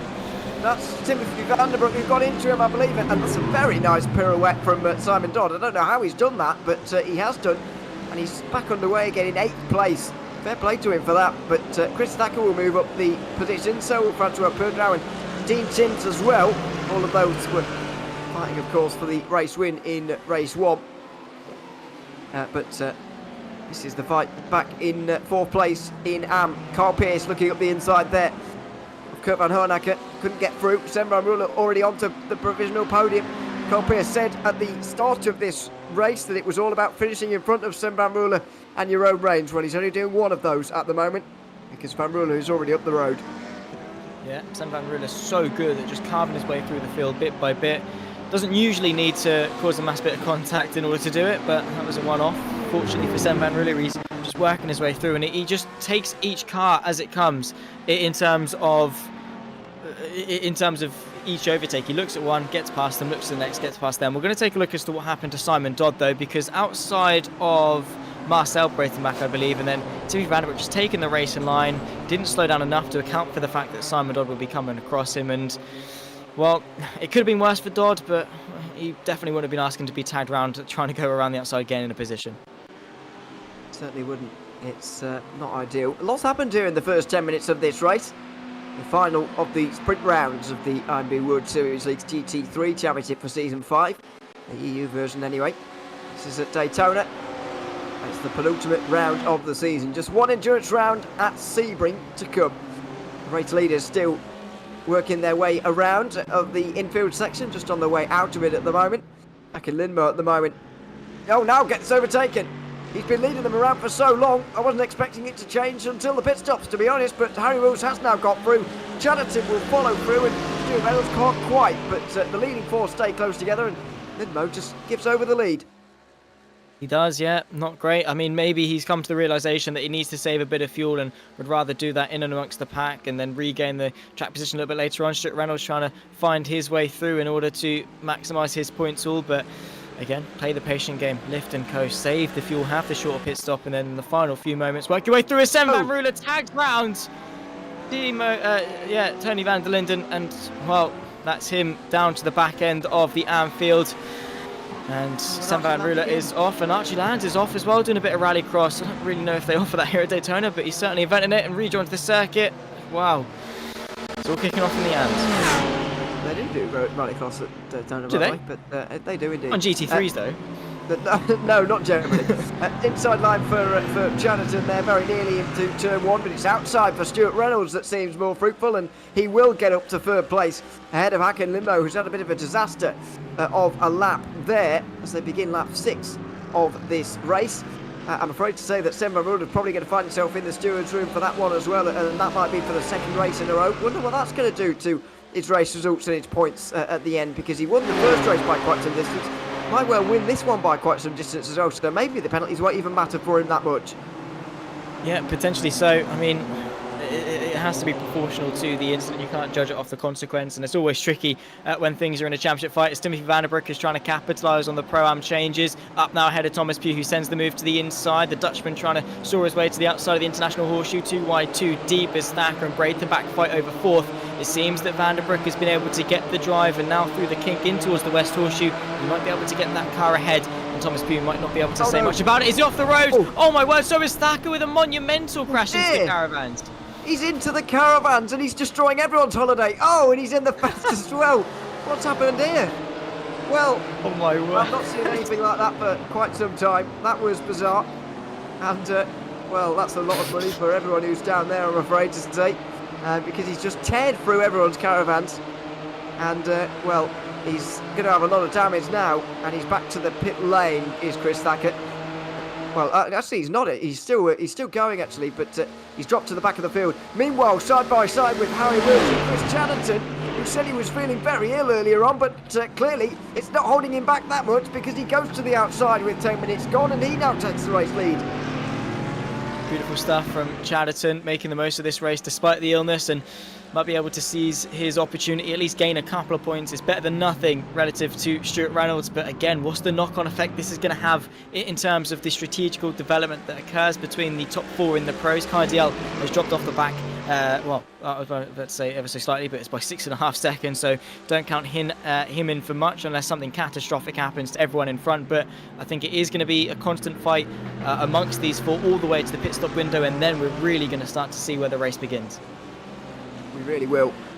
But that might not be for quite some time. On the one hand, because they will be saving fuel, but on the other, you're spending a lot of time full throttle around here, so maybe it will be in the near future. Euron Reigns right in the back of Carl Pierce here in this fight for second in the championship in AM. If we're presuming that Sam Van Ruler is out and away at this point, then the 9 points between Pierce and Reigns is an interesting one to note. Down the inside goes Reigns, very close in towards the International Horseshoe, and Pierce holds him back for the moment, and this allows Kurt Van Hoornacker and Jarmo Sastamoinen to both get away as we watch the two drivers working away in this race. Yeah, two very different driving positions. Carl Pierce very lean back, whereas Reigns is more close to his steering wheel. So again, nice to see the differences in driving style. Bit of a smirk there in the bottom of your screen from Euron Reigns. He's trying to work his way through his championship rival, whether it's be a direct fight for the championship with Sam Van Ruler maybe having a poor day in Sebring, or it's the fight for second in the championship. Either way, this position is going to mean something for them, but is it worth fighting in such a close train? I mean, if they drop off the back, they could lose the slipstream to Kurt Van Hoornacker and then by extension Jarmo Sastamoinen. So I think for now, between the pair of them, it might just be a case of cutting your losses. Don't go for the move on your direct championship rival. Work with them in the backward sense and try and move your way forward as a group. As Francois Peugeot now knocking on the door of Marcel Breitenbach in order to move his way onto the Pro-Am podium. Not quite. You can see all the Blackpool illuminations going on inside here. That's a very English joke, isn't it? I apologise for that. Down the inside, very nearly for Marcel Breitenbach, for Peugeot on Breitenbach, excuse me, and doesn't make it. Wonder why they all need to be different colours here. Well, maybe to tell them apart, I suppose. But anyway, it's got to be a little bit distracting. I'm distracted. But there we are. Maybe that's not so difficult. Dean Timms will be just in the rearview mirror here. You can just see here in the fight for third place. Tim's very close to the driver in front. Won't be able to get through into the West Horseshoe. Will bide his time a little bit. I wonder what lessons he's learned though from the opening race of this of the day though, because he spent so long waiting in the opening race that he ended up not getting what he was going for the entire time. So I wonder whether he'll play his cards a bit differently this time. Yeah, maybe go for it a little bit sooner, adjust his line potentially, but it definitely did have that knock-on effect of waiting for so long, whether it's, not getting the position he wanted in the end or actually dropping off the back of those in front because you've spent too much time arguably behind, for him, a quote-unquote slower car. So yeah, I think maybe he's in a bit more of a hurry this time by to pick his way through, but then again, it was just a very narrow thing, and maybe it was actually the right call to stick behind. He just didn't quite play his cards right. Who knows what's going through the head of Francois Peugeot, because he is a very capable driver, very quick. It's just that this season sometimes things hasn't quite gone his way, but he is knocking on the door of the Pro-Am podium. Is he going to sit back and wait this time on that run in towards turn number 1, or is he eager to go for the move to the left hand side of the shot, the right hand side of the circuit? It's going to give him the very long way around, but he's slightly quicker in the straight line and has been able to use the slingshot to full effects. Later on the brakes, more committed but not quite enough to pick his way through. Marcel Breitenbach has got it covered. Or has he? No, he hasn't. He's wide. Yeah, way too deep on the brakes there, and he got it all wrong. And now Peugeot and Timms will both go through here. A grave error there from Marcel Breitenbach, I'm afraid. Oh, he's made another one. He's gone into Dean Timms. There's a lot of contact there. Simon Dodd gets involved. Tim's reverses out the way quite elegantly, actually, and he'll get going again in 8th place, but that has disrupted everybody. It's side by side for 4th in AM as well. I'm afraid that was a couple of mistakes in 2 successive braking zones there for Marcel Breitenbach. Yeah, it was just one thing that led to another. I think in turn 1, I think he broke earlier than Peugeot, but then lifted off slightly to actually get the measure, then realised, I actually have to brake for the corner, and then ended up going in a bit too deep. So a couple of mistakes there, unfortunately. But here's the fight for the pro. Stuart Reynolds breathing down the neck of Harry Wills. What can he do as we ride backwards from Chris Chatterton, looking at that fight for second? Is he going to be pressured? Or is it going to be smooth sailing in towards turn number 1? I think he is actually going to be all good into turn number 1. A little bit wide, but no changes to the front four, nose to tail. It's beautiful stuff in the pros. Great respect as Harry Wills has pushed the limits. A little bit of a bit of oversteer on the exit of turn number 1. You can definitely tell he wants that lead.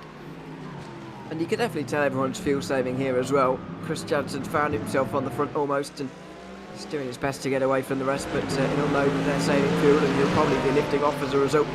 That's why it's staying quite so close together. Cardiel, for example, on that last lap was set his own personal best actually, but he was quicker than all of them, despite the fact they're in the slipstream. I think that says a lot about the pace of this group, really. Normally when you've got slipstream of one another, you generally go faster as a group. There's speed in numbers around the banking here, but the fact that Cardiel entirely on his own is able to go quicker than these four says a lot about the amount of fuel being saved in this group. Yeah, absolutely. I mean, it's none of them really want to give an inch in terms of saving less fuel than the other, and I think it is all set by Chris Chatterton, who is sort of setting the pace ever so slightly, and those in behind just have to lift and coast relative to that, and it'll be interesting to see who's been able to do it best. But Cardiel is going to be burning through a lot of fuel relative to these front four, because he's doing all the work by himself and is pushing in order to close the gap. But it is oftentimes that you see, as soon as you're in a train, if you're by yourself, there is absolutely nothing you can do. So it is a testament to how much these guys are saving in this stage of the race. How long they're going to be able to go is another thing. I think in Long Beach they sort of went 35-ish minutes in terms of their stint. If that's going to be any similar here in Daytona, we'll soon find out. Picking them and making the rear of the train, and I don't really think anyone is at all interested in making moves, even if it's from 4th to 3rd or 3rd to 2nd. There's just no advantage unless there's a mistake like that that's going to have to kind of force your hand, particularly in the hand of Stuart Reynolds. And I don't think it has forced his hand still at this stage. I think we are going to see a different fuel window to what we saw at Long Beach, because as you said there, 35 minutes some of these guys were going to, and it was really quite a long stint. That's not going to happen again, I wouldn't imagine. The wide open spaces and wide open sections of this circuit will put paid to that, but we're not going to see them continue on for another 10 minutes at least, you would imagine. No real battles in Pro-Am at the moment, although Eva van der Linden has moved up another place ahead of Marcel Breitenbach. He's now up to 6th place, is van der Linden, but with Boubier out front, he would lose 9 points, which would be very, very damaging in his race, in his championship aspirations, of course. Lewis Boubier is having pretty much the dream race so far. Wasn't such a good race 1, but race 2 is going absolutely to plan so far. Absolutely, with Simon Dodd having a bit of an off, Johan Range trying to move his way past Kurt Van Hoenacker for the AM podium. Long way round for the BMW, bit of a twitch, no way through, but we'll take a look as to what's happened to Simon Dodd. Who's stricken there on the inside? It might well have been. It was him. He drops down below the AMs, which is Must have bizarre. been a big one then. Yeah, I guess so. Sean Breitenbach, oh, and he's off again. I think he's come back on and off here. Unless he's never returned. Now we'll get back to the circuit again. And we'll get a look as to what happened in a couple of moments' time. But that was very bizarre for everybody there. Let's have a look and see what happened. Down towards the International Horseshoe. He's on his own, really. I think he's going to drop it on power. Out wide on that curb, sort of. And goes on. Well, yeah, maybe it was just on power. And then the grass, obviously, is very, very difficult to get out of. It's almost, in iRacing, it's kind of ironic to me. It's almost as if it's been raining the night before, almost every single session in iRacing, and the grass is very, very wet, and you just can't quite get out of it. And that's what Simon Dodd was experiencing there. So it wasn't anything major, really. It was just getting out the grass that took a while. Yeah, absolutely. You are essentially a passenger when it comes to the grass. There's not really much that you can do apart from just feather the throttle and hope that the car responds to your inputs. But there's not, apart from that, just hope as Johan Rain's very slow. Relinquishes the place to Carl Pierce, who moves his way up to 4th, and it's now his go to have a go at Kurt Van Hoenacker. Not entirely sure as to why that is. Potentially my best guess is a slowdown because of the Le Mans chicane. And I think if that is the case, he served it very well as Connor Botting, after an early tangle, is looking to go around the outside of the Ferrari. Unfortunately for him, not quite able to do so. So it has been a very, very tough day in the office for Connor Botting. It really has. And he'll flash his lights now. Not flush. And Connor Kennard will maybe drive away here. We'll wait and see. Hakan Lindmo starting to lose the train here. I thought it would be Harry Wills who would do that first, actually, given the mistake he made a lap or two ago. But he's still there. Stuart Reynolds still there. And none of them are full throttle right now, I don't think. Look at how close they are. But look at how unwilling they are to make moves as well here.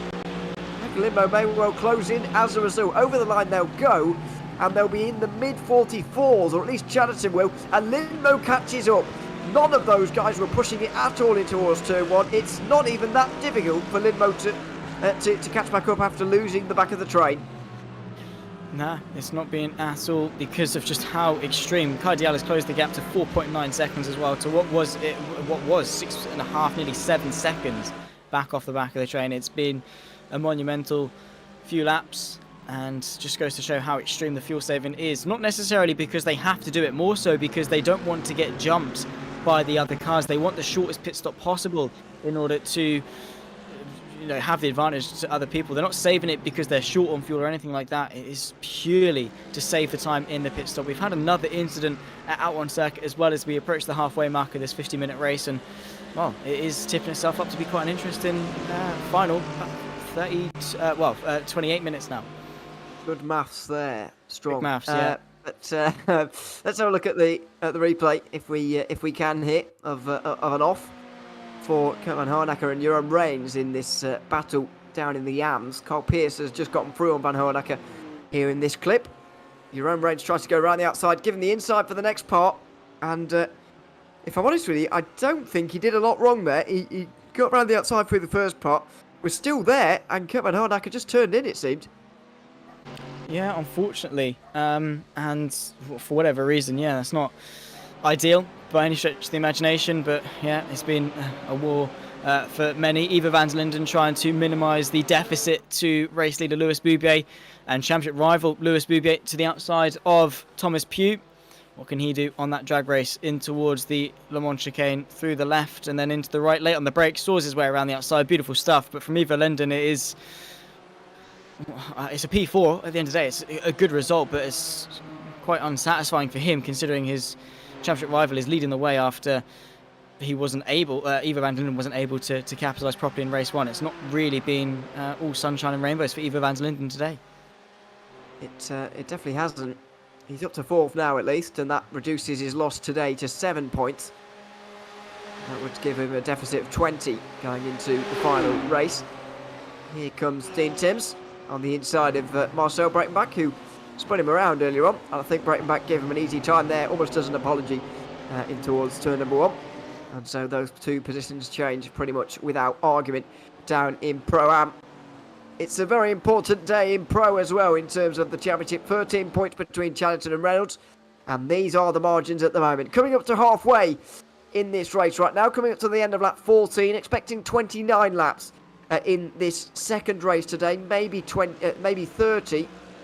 But we'll obviously have to wait and see on that. It's going to be very important for Chatterton to finish ahead of Reynolds, but even then, he can't put that many points into him. You've got to remember, though, that the gap between 1 and 2 is 6 points at the final race. So if he can get it below 6 points, then it's really on. Win. Yeah, simple as. I mean, just win and simple enough. The thing is for Chris Chatterton, unfortunately, for him is the fact that the pro field is slightly, well, it has decreased quite significantly. So if Stuart Reynolds has a bad day, the worst he's going to finish is 5th, which obviously if Chris Chatterton is then able to win, it's 1st and 5th, and yes, that's quite a significant amount of points in a close championship. But it's not necessarily a case for Chatterton relying on a mistake that Reynolds is going to finish outside the top 10, for example. He is still scoring decent points regardless of how good or bad his race has gone. which is both a blessing and a burden for Chatterton, because on the flip, if he makes a mistake, he's not losing as many points to Reynolds, but yeah, with how close it's been, he can't afford to make any mistake at all, and Chris Chatterton doing everything he can, I suppose, it is the important thing, because all he can do is go out there and win, because then he can't lose any points at all. But if in a week's time he goes to Sebring and wins the race, takes the fast lap point, all of that, then there's not really much else that he can do. It's all down to Stuart Reynolds and how good / bad he drives when we go to Sebring. Yeah, absolutely. Just over the halfway distance now, the halfway mark in this race. Chatterton started to stretch the field out a little bit, actually, and he did a 43.7 last lap, which maybe suggests he's gotten to the end of fuel saving for one of the laps, and so he thought, well, I'm not going to get another in the remaining time. I might as well just put my foot down now and see what I can do. And I think with Harry Wills behind him, he could really break this field apart. If Reynolds was right there, then maybe it would be a little bit more difficult. But with all respect to Harry Wills, I think he's not quite as consistent as Reynolds maybe could be. Although everybody's staying in the slipstream as of right now. 26 minutes gone, and nobody thinking about pit lane just yet. We've got to be very close, and everybody will have one eye on pit road from here on in. I think it is going to be quite a unanimous decision. As soon as one goes in, they're all going to come in, because none of them want to do that outlap by themselves. They all want the assistance of another car giving them the slipstream. At the very least, they're going to come in pairs and not be too dissimilar from each other. Harry Wills, though, making a bit of a mistake. Stuart Reynolds, though, again, not really able to do much about it. Harry Wills is a little bit shaky in terms of his driving, but it's not detrimental to losing the slipstream to Chatterton or losing the place to Stuart Reynolds. So it's a mistake, but it's not meaning too much in the grand scheme of things for Wills. So he's getting some lucky escapes here. He doesn't make life easy for himself, does he? It's quite a handful sometimes, that car. But there we are. Semran Ruler has been having a bit of a handful with his equipment, and he set the fastest lap of the race overall there. He was in the slipstream of Marcel Breitenbach, and that certainly helped him on the way to a 43.3, but that's quicker than anybody by at least 0.3 of a second. That just shows you what a season it's been so far for Semran Ruler. He has been absolutely dominant in his category, and I'm sure if he returns next season, he will not be in AM any longer. He will be competing for a different championship. 100%. I think convincingly Semran Ruler, without wheel issues, and was just had a straight consistent season, could be up there with Lewis Boubier and Ivo van der Linden for the Pram Championship. Could even be a good shout maybe in the pros. Who knows? I'm sure it will be taken into account come the evaluations for next season if when Semran Ruler comes back to join us. But he's chilling in the race lead, and he's just joined onto the back of this little Pro-Am coagulation of cars as Chris Chatterton initiates the pit lane sequence for the pros, but he's not joined by anyone as they all carry on for another lap. Now that could be a problem for him, but then again, Cardiella's been running good pace on his own. He did a 43.8 last lap and 44.0 this one. So that's not that much slower than the leaders. If they stay out for quite some time, then they stay out for not very long, I should say, then Chatterton will be all right. Let's see his pit stop time, though, at the end of 16 laps. It's only one lap longer than they were able to complete in the first round, which makes you wonder how close they were on fuel in race one. He'll drop behind some of the Pro-Ams now, some of whom we're looking at now. Nearly 17 seconds in the box. We'll mark that against everyone else a bit later as Dean Timms goes down the inside of Thomas Pugh here. He should be up to the top 5 pretty easily as Chatterton has to negotiate now the pit exit, and now exits the pit lane in a bit of Pro-Am traffic, unfortunately. Yes, he's just behind Perdreau, which won't be good. No, not in the slightest. So, yeah, I mean, in some cases, actually, it could be all right. It depends how strong the pace of Perdreau is. If he's able to sit in the slipstream, it might actually be to ever so slightly his benefit if Perdreau can sustain a good pace, because he can get in the slipstream, gain some time ever so slightly, and might not be jumped by the other 3 when they do eventually come into the pit lane, whether that's this lap or the next, or even the next beyond that. Who knows, is getting into the pit lane. But here's this fight all aboard the Timms Express, and here is the pro fight. Who is going to come into the pit lane this time by? Is it going to be any of the 3, or are they going to stretch it even longer? I'd be surprised if they do. Peeling down, none of them. They all continue to like that. Well, is that bad news for Chris Chatterton? They'll go over the line, and Reynolds exactly knows what to do here.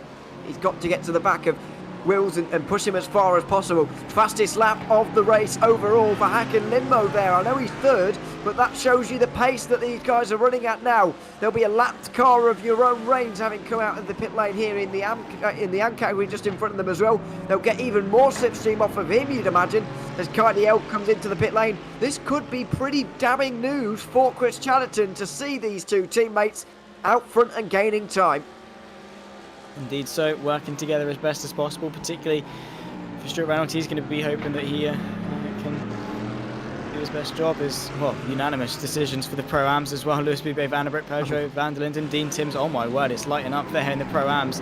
No split decisions in terms of strategy there, as Breitenbach moves his way up in his second, now into the lead. So obviously he owes us a pit stop still. He's not just done an absolute worldie in terms of strategy, but Harry Wills and Stuart Reynolds, how well are they going to work together in order to propel themselves furthest forward? But again, how willing is Harry Wills going to be in assisting his championship? There is Lewis Bube leading the pit lane, and is that, yeah, still miles ahead in terms of a net race lead. So no contest, I think, for the championship leader. What about pit stop times? Chatterton's is holding up quite well. I've not seen anybody go shorter than him in the pit stops, actually. I wonder if maybe he's preempting being behind someone, though, and deciding, I've got to do a bit of fuel saving in the second half here, but I will just under fuel slightly. Now then, leaders come back towards the start-finish line again, and they'll start really getting in traffic here in a moment. So Stuart Reynolds is going to come in now, as Lindmo, as does Wills. Maybe he wasn't intending on doing that, but having seen the other two behind him pull in, he thinks, well, I can't be left out here on my own. So into the pit lane come the three leaders, 1, 2 and 3, just over the half-hour mark in this race. 16.8 seconds is the margin to watch, because Chris Chatterton, that's how long he spent in pit lane. Yeah, race against time now. Chris Chatterton's got to give it his all, put his foot down, climb up the revs, climb through the gears, and hopefully come out in front of the three that have given him such a hard time for the entirety of this race so far. Keeping an eager eye as they approach 15 seconds, now 16. Out comes Stuart Reynolds, that's 16.45, 16.77, 19.32. Harry Wills with a very slow stop there. I think it is going to be close with Chris Chatterton and the rest. I'm not sure it's going to be that close, if I'm honest. I think Reynolds is going to have this. Yeah, I think Reynolds is going to have this by a bit of distance here, and Lindmo will be in second place. Wills may even come out third. Chatterton's early stop has really set him back in this race, and maybe in this championship as well. It just shows that pitting on your own is really detrimental. You've got to do it with others. You've got to stay with others as much as you possibly can, because the slipstream effect around here is too big to miss out on. Absolutely. Lewis Bube continuing on in the lead. Sven van Ruler into the pit lane for the AMs, and will very convincingly come out in the AM lead. That's absolutely no contest there. But yeah, for Chatterton, it was looking so good until it wasn't. Now, this second stint, he's got a lot of hard work to do, whether that is to save the fuel or whether that is to push like crazy and use the fuel that he's put back into the car to close the gap. He is trying to mount an attack on Harry Wills and at least get himself onto the podium, but in terms of that championship fight in the pros, it's looking even better for Stuart Reynolds with each lap that goes by. But here's Chatterton.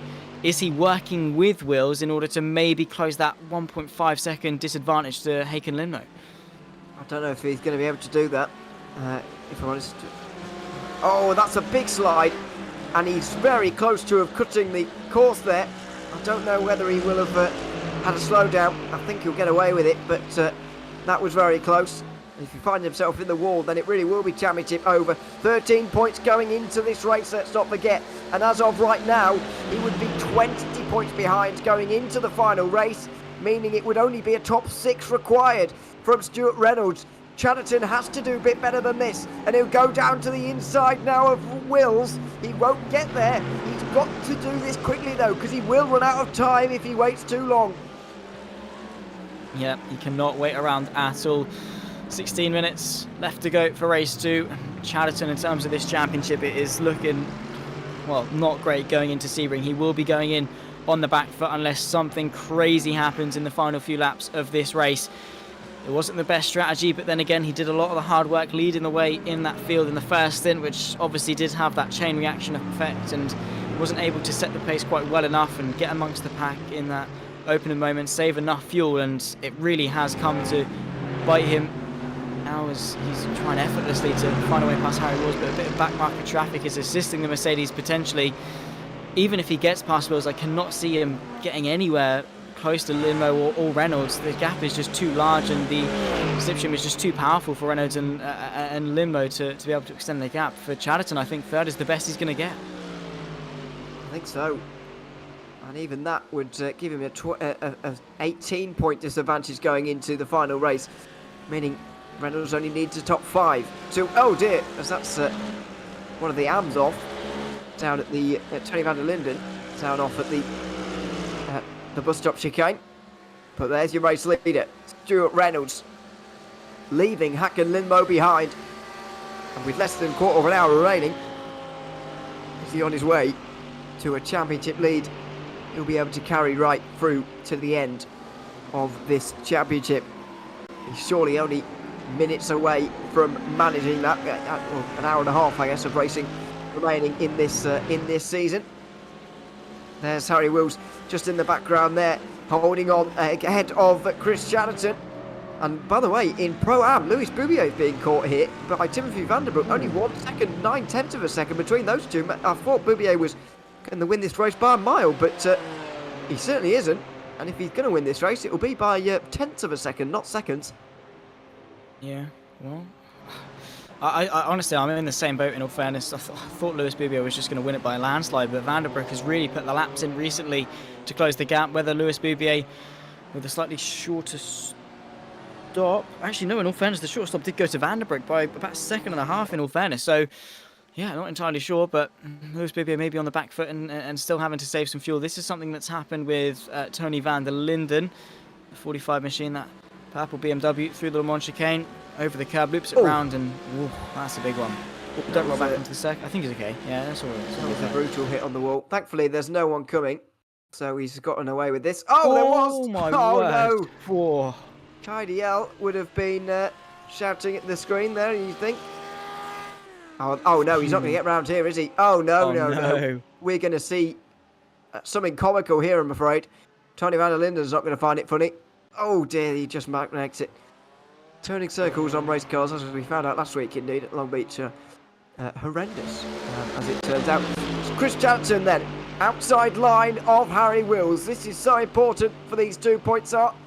And he'll be side by side over the line, in towards turn 1. He's not going to get there, though. And he'll have to try again at some other point. Oh, let's not forget, Wills is a teammate to Reynolds, and he's going to do everything possible to hold Chatterton back. Yeah, indeed so.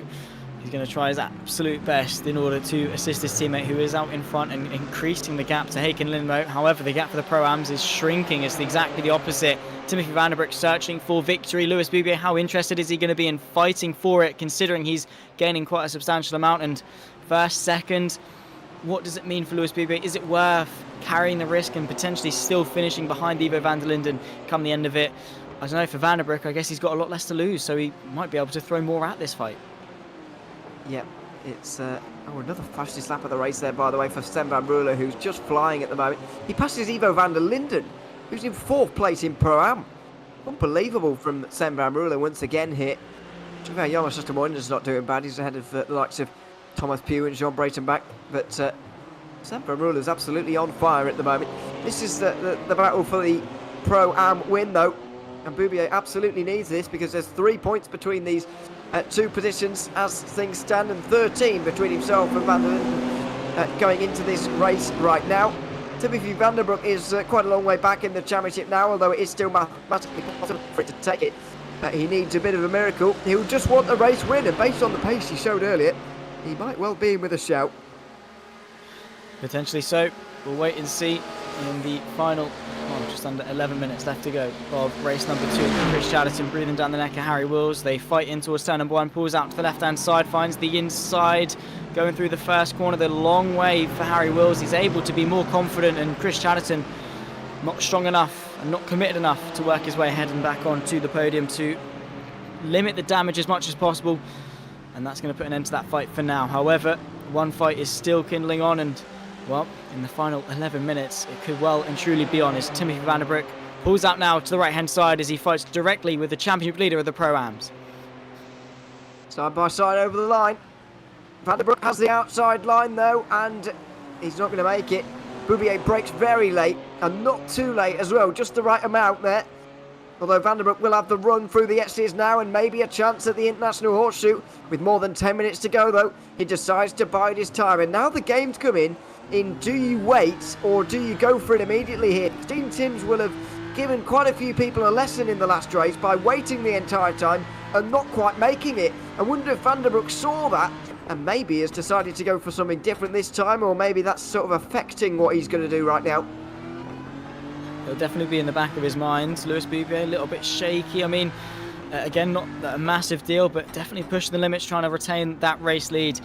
I think he is going to be collecting data and, seeing how good his run is out of the Le Mans chicane. Quite wide there from Lewis Bouvier, so it might not even be a contest of the run to the line, might even be done before the chicane. However, with each lap that goes by, Vanderbroek will be seeing when, if he pulls out at certain points, will he be able to actually get the job done before the line and how he has to go about it, whether or not he is going to have to take the risk and get in front before the final run of the final lap into the Le Mans chicane. And no way through for now, and now is a real test of how good is his exits compared to Lewis Bouvier, and he'll use that to full effect, I think, on the final lap. Well, that wasn't such a great exit, but you can have sort of a practice run if you like. Let's see if he would make it if he was to go across the line, and this were to be the end of the race right now. We're on board with Timothy Vanderbroek, and he is a lot quicker than Bouvier in a straight line here. He will pull to the outside line. Would he make it or not? No, I don't think so. 26 thousandths up the line, so it wouldn't even be quite as close as we saw in race 1. So he knows now that he's got to do something different, really, because with that level of exit out of the bus stop chicane, with that level of slipstream towards turn 1, he won't quite do it. So where else is he going to do it, and would he have any more luck if he were to lead going on to the final lap?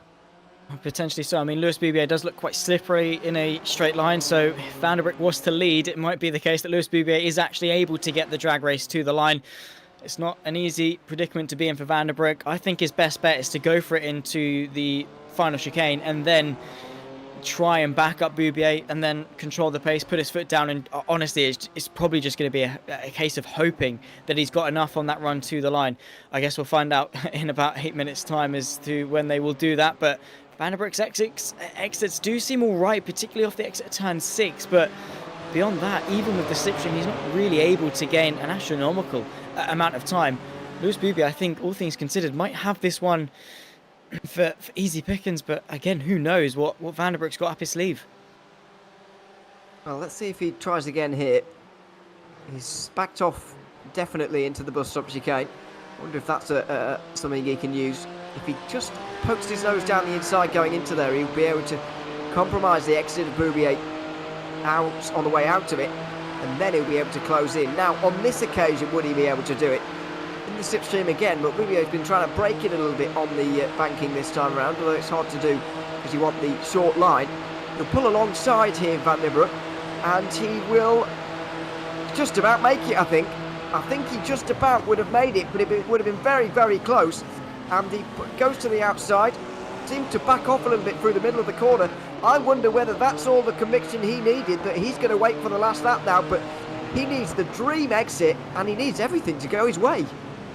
Absolutely. It is very much in optimal conditions for Vanderbroek. It's going to mean that Lewis Bouvier gets a slower run, Vanderbroek gets a perfect run, he pulls out exactly at the right time. It is going to be very, very close, but then again, what other options has he got? Bouvier is slippery in a straight line. Is it worth the risk of being in front? Because, again, hindsight is going to be a killer. If he loses by... well, he might lose if he continues to do that, but definitely pushing the limits. But if he loses by staying behind, he's going to kick himself for not getting in front. If he loses by getting in front, he's going to kick himself for not staying behind. If he doesn't win this race, it's a lose-lose for Vanderbroek, and well, unfortunately, it is just going to be one of those things he's going to have to trust his gut on and go with it in the moment and just see what he's feeling. And I mean, it does work. Usually we see that run to the line work for the trailing car here at Daytona, but it's a hit and a miss, particularly from what we saw in race 1 as Carl Pierce is trying frivolously to close the gap to Jan Sestamon. About a second between the pair of them. Is there enough time for him to catch and pass, though, in the final moments? It's just one of those things of... is there enough in the arsenal for that gap to close? Because once it's below a second, he might be able to get in the slipstream, latch on, close and close and close. But then he's got a similar problem, not only the itchy neck, but also the fact that with Timothy Vanderbroek, is it going to be a case, does he go for the move or does he stay behind? It's not a bad track for GX, is it? With the amount of time you spent not doing a whole lot around here. With the Vanderbilt once again not able to find his way through. Just over 5 minutes remaining at the moment, and we're going to have 4 laps to go, including this one for race leader Stuart Reynolds, who's moved up from 4th place to 1st here today. Lindmo, Wills and Chatterton follow him. But Reynolds has made this equation pretty easy for himself. Well, I don't say easy for himself in the final race, but easier than it could have been, certainly. All he needs is a top 6 at the finale of Sebring, which realistically means he might only have to complete half the race, Zach, because we haven't had more than 6 for quite some time in this championship. Yeah, we have not. But, well, yeah. Lewis Boubier. Boubier. What's happened there? Is that a blip or is he out? Is it a blink? We're hoping it's a blink. Is he going to rejoin and lead the race? Fingers crossed. We'll see. We'll see. He's not coming back yet. That is going to be huge. No, there he is. He's back. Oh, my word. That took way too long. That took far too long to recorrect itself. That was a scary moment for us. Goodness me. And a scary moment for him, you'd imagine, as well, for what he was aware of it. Timothy Vanderbilt may well have been a bit scared as well. Tim Van Ruler is leader in AMP, by the way. Worth giving him a little bit of airtime here today because we've not seen him a lot, but that's been the case for quite some time. We've gone on to 3 laps to go now for Stuart Reynolds, and Lewis Boubier, we think, is coming up towards 3 laps to go as well, but he is struggling with his internet at the moment. Not ideal at all for Lewis Boubier. There he is. Timothy Vanderbroek now with the chance, and if this was the last lap, he would have made it by quite some distance. So now what does he do? Does he try and take the lead away from Boubier? Will he let him have it? Or will he go through and lead on the final lap here? Not quite. Or not now anyway, but 3 laps to go, including this one. I think Vanderbroek is almost kind of pretending to try and go through and pretending like he can't quite manage it just to fool Boubier into continuing leading, I think. 100%. Oh, my word. Lewis Boubier is blinking in and out of existence. Wow, yeah, he's under immense pressure from Vanderbilt, and so too is his internet, it seems. Carl Pierce, outside line now and towards turn number 1. Jarmo Sastamornin, he's going to be committed. That Ferrari is incredibly agile, not quite enough through turn 1, but he's got the up and under, he's got the drive off the corner. Again, not quite enough to get the overlap through turn 2, but maybe in towards the International Horseshoe. Calm, composed, ducking, diving, inside line for Carl Pierce, moves his way up in his 2nd place. There's no waiting around for the last lap here. Absolutely not.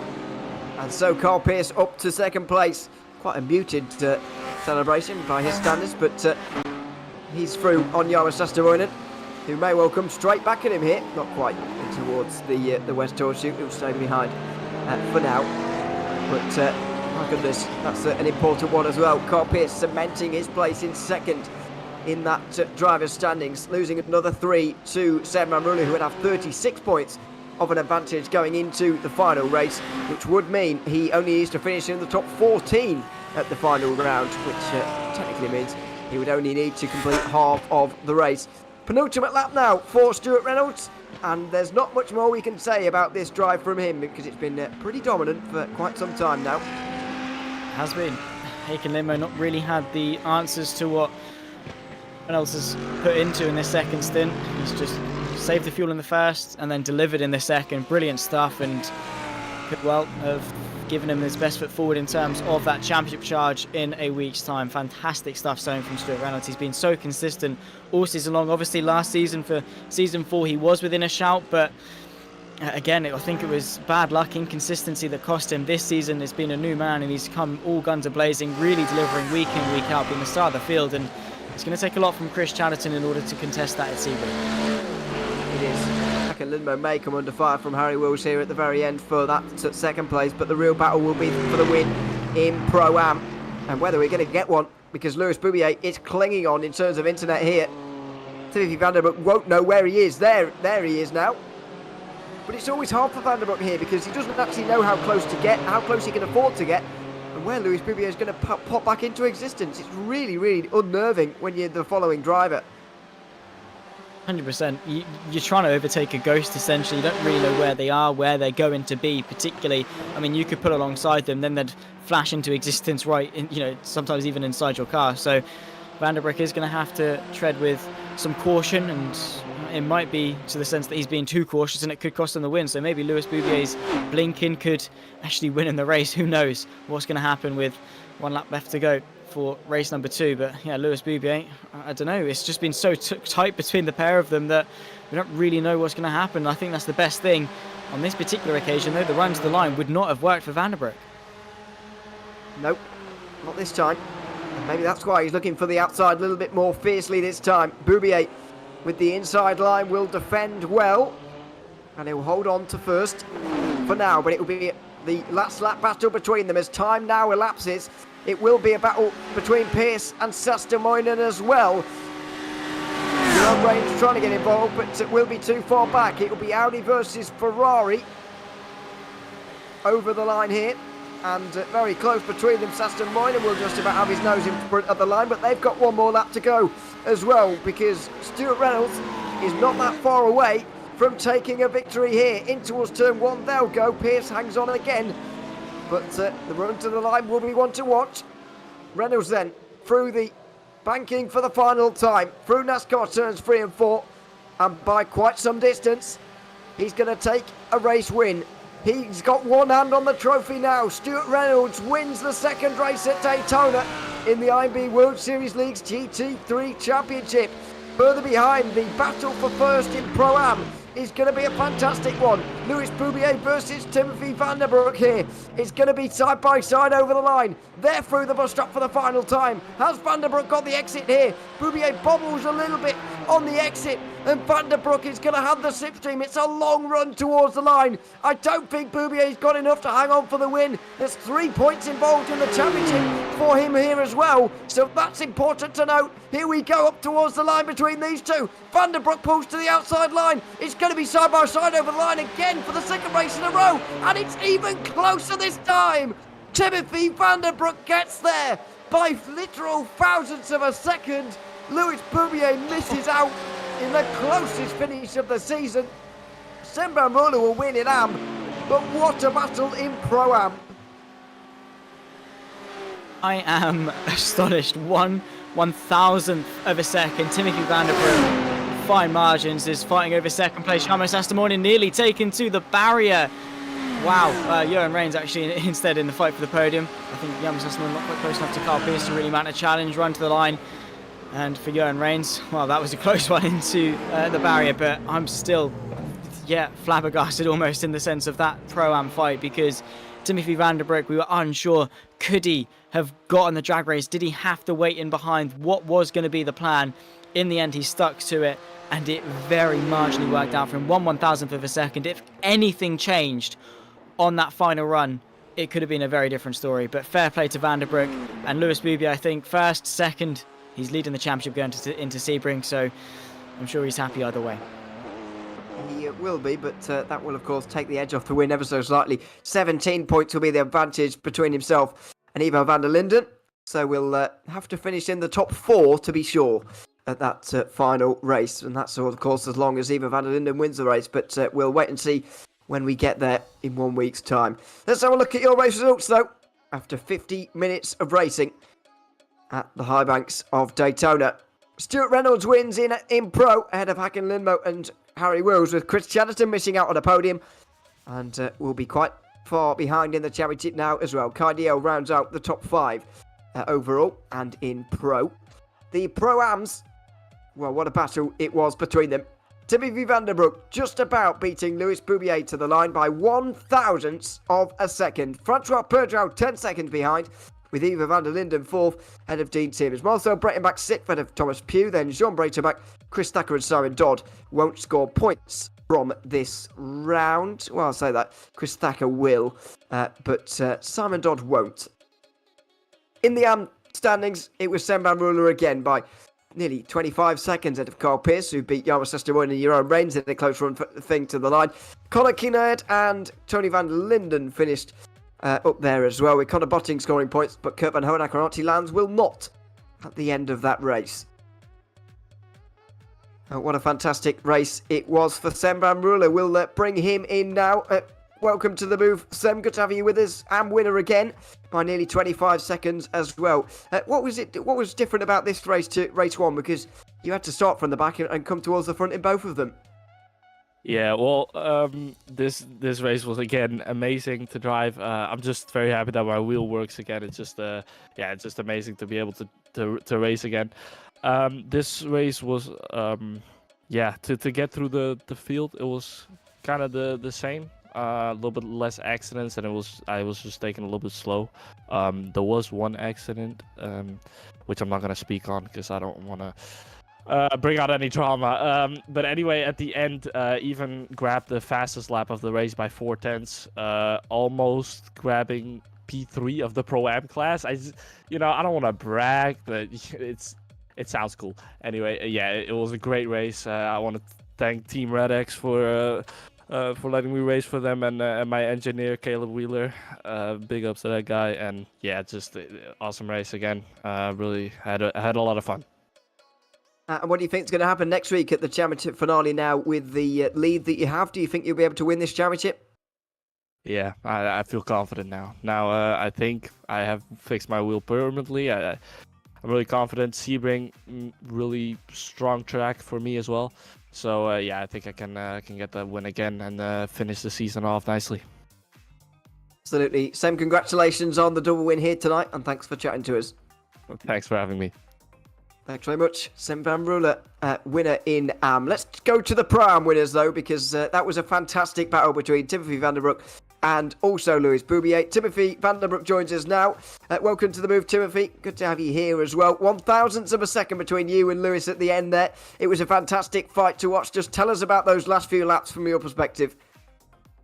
Well, I was trying to get in front of Lewis because I knew I had more pace and we had a practice that I could defend against him, but I couldn't get a move done, so I tried to get the timing right on the start-finish, as I have been doing a few laps before.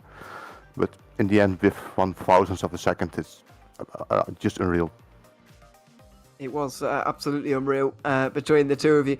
I mean, what are you expecting from next week? The last round of the season is at Sebring in 1 week's time. What are you hoping to get out of it? Well, next week we got an endurance round, so that will be really interesting on the strategy, as you can really undercut on Sebring when you're in traffic. So it will be really interesting to see what we all can do. Certainly will. Timothy, congrats on the win here tonight, and thanks for chatting to us. Thanks for having me. Thanks very much, Timothy van der Broek there. Winner in Pro-Am, just ahead of Louis Boubier, who will join us now. Louis, 1/1000th of a second at the end there. It doesn't get any closer than that, pretty much. Tell us your feelings after that race. Well, I'm very disappointed. Obviously, 0.001 seconds is pretty incredible to lose by. But Timothy was just much faster than me today. All through practice, my car felt great, and then it came to the races and I just couldn't put the pace down. So I'm happy to get the result I did in that second race. And that has allowed you to extend your championship margin to 17 points going into the final race, meaning you need 4th to be sure of the title next week. How are you feeling about that finale at Sebring? Very happy with Sebring, so hopefully I can get 4th, but it's a very tight field. When people bring their A game, they're probably as fast as me, faster than me, so hope to just keep it safe next week and bring it home at least 4th, as you say. Absolutely. Don't quote me on those maths just yet, by the way. I'll calculate again in the week, and we'll see where we end up. It could be entirely different, but I think it's 4th at least. But anyway, we look forward to seeing you there, Lewis. Congrats on second place, nevertheless, and thanks for joining us. Excellent. Thanks, guys. Thanks very much, Louis Boubier there, second in Pro-Am. Let's go to second in AM, where Carl Pierce is joining us again. Welcome to the move again, Carl. Second place with a fantastic battle at the end, I've got to say. What was that like on the final laps? So the final few laps, I had to say to myself, especially that your own is catching up on me. I was watching the relatives for quite a long time, and I was looking at his lap times as well, and it's like, okay, he is pretty quicker than me, so I have to do something here to try and get a little bit more points. So again, it's all about getting the championship points, and that's all I was thinking of, is just get in front of my competitors. There was no way I was going to catch Sem. He's got the fastest lap out of everyone, so congratulations to him. But yeah, no, I'm glad I made a quite a late move. I had to try something, and well, it worked out, so I was quite chuffed with that. And what about the championship now? You mentioned points and those being important in that battle at the end there. Do you think you'll be able to, or where do you think you'll end up at the end of this season, at least? Well, if Sem DNFs and I can get a win or a second place, I reckon I would have. I'll probably win the championship, but I think that's very unlikely. But I'm looking for second place in the championship. I'd be very, very happy with that. So yeah, that's my goal. Stick with second. There could be a miracle with the next round, especially that the last round is an absolute tie killer. There is a lot of strategy involved with that track. But we just got to wait and see, and hopefully there'll be a really good fight at the end for all the entertainment for all the viewers out there. So yeah, let's do it. We certainly hope so. Carl, congrats on second place, and thank you very much. We'll see you next week. Take care. Bye bye. Thanks very much, Carl Pierce there, second place in just ahead of Jerome Reigns, who will drag in now as well. Jerome, welcome to the booth. Good to have you here as well. Goodness me, that was a surprise. Yep. Fourth place at the end for you. Couldn't quite get over Jarmo Sestamoinen. Good God, at the end there. Tell us about those final few laps. Oh yeah, those final few laps were like very exciting. I just doing the second stint, I just couldn't find the pace, and then finally at the last 10 minutes or something, I really started picking up the pace, and I think if he had another corner, it would be really, really close. But yeah, almost had him, almost. And what are your thoughts on the championship now with the third place and 13 points behind Carl Pierce going into the final race at Sebring? Do you think you'll be able to pass him on that final day? I'm not sure. I know Carl is pretty strong on Sebring, like average, so we'll see. It's not my fastest track, but yeah, it's going to be close, I guess. Everything can happen. Yeah. It will. We look forward to seeing you there, Jeroen. Thanks for joining us here tonight, and congratulations on fourth place. Thank you. Thank you for having me. Thanks very much. Jeroen Reigns there in fourth place for the AM standings at the end of the second race at Daytona. Well, that's just about going to do it for us here, Zach, the High Banks of Daytona, providing for us here once again and paving the way for our finale in 1 week's time. I think we couldn't really have asked for a better penultimate round, in all fairness. It really has preceded Sebring so well. There's so much hype surrounding the finale of Season 5. It's been one of the most competitive seasons. Yeah, obviously a bit of a dip and some things throughout the season, but that's always going to be natural. Through all three categories, we've had insane competitiveness, insane battles. It all ends in a week's time. It's a shame. I'm not looking forward to it ending, but also I'm looking forward to seeing it end in terms of how it's all going to wrap up in terms of the championship. So yeah, a week's time. Ladies and gentlemen, don't miss it. Yeah, make sure you join us at same time, same place, because we'll be back here once again, me and Zach at Sebring. But thanks very much for joining us here tonight, the High Banks of Daytona, delivering in racing action once again here at the penultimate round of the IMB World Series League's GT3 Championship for Season 5. For now, though, we'll be signing off from me, you and Illyria and Zach Sweeney alongside me. Thanks very much for watching, and we'll see you at Sebring.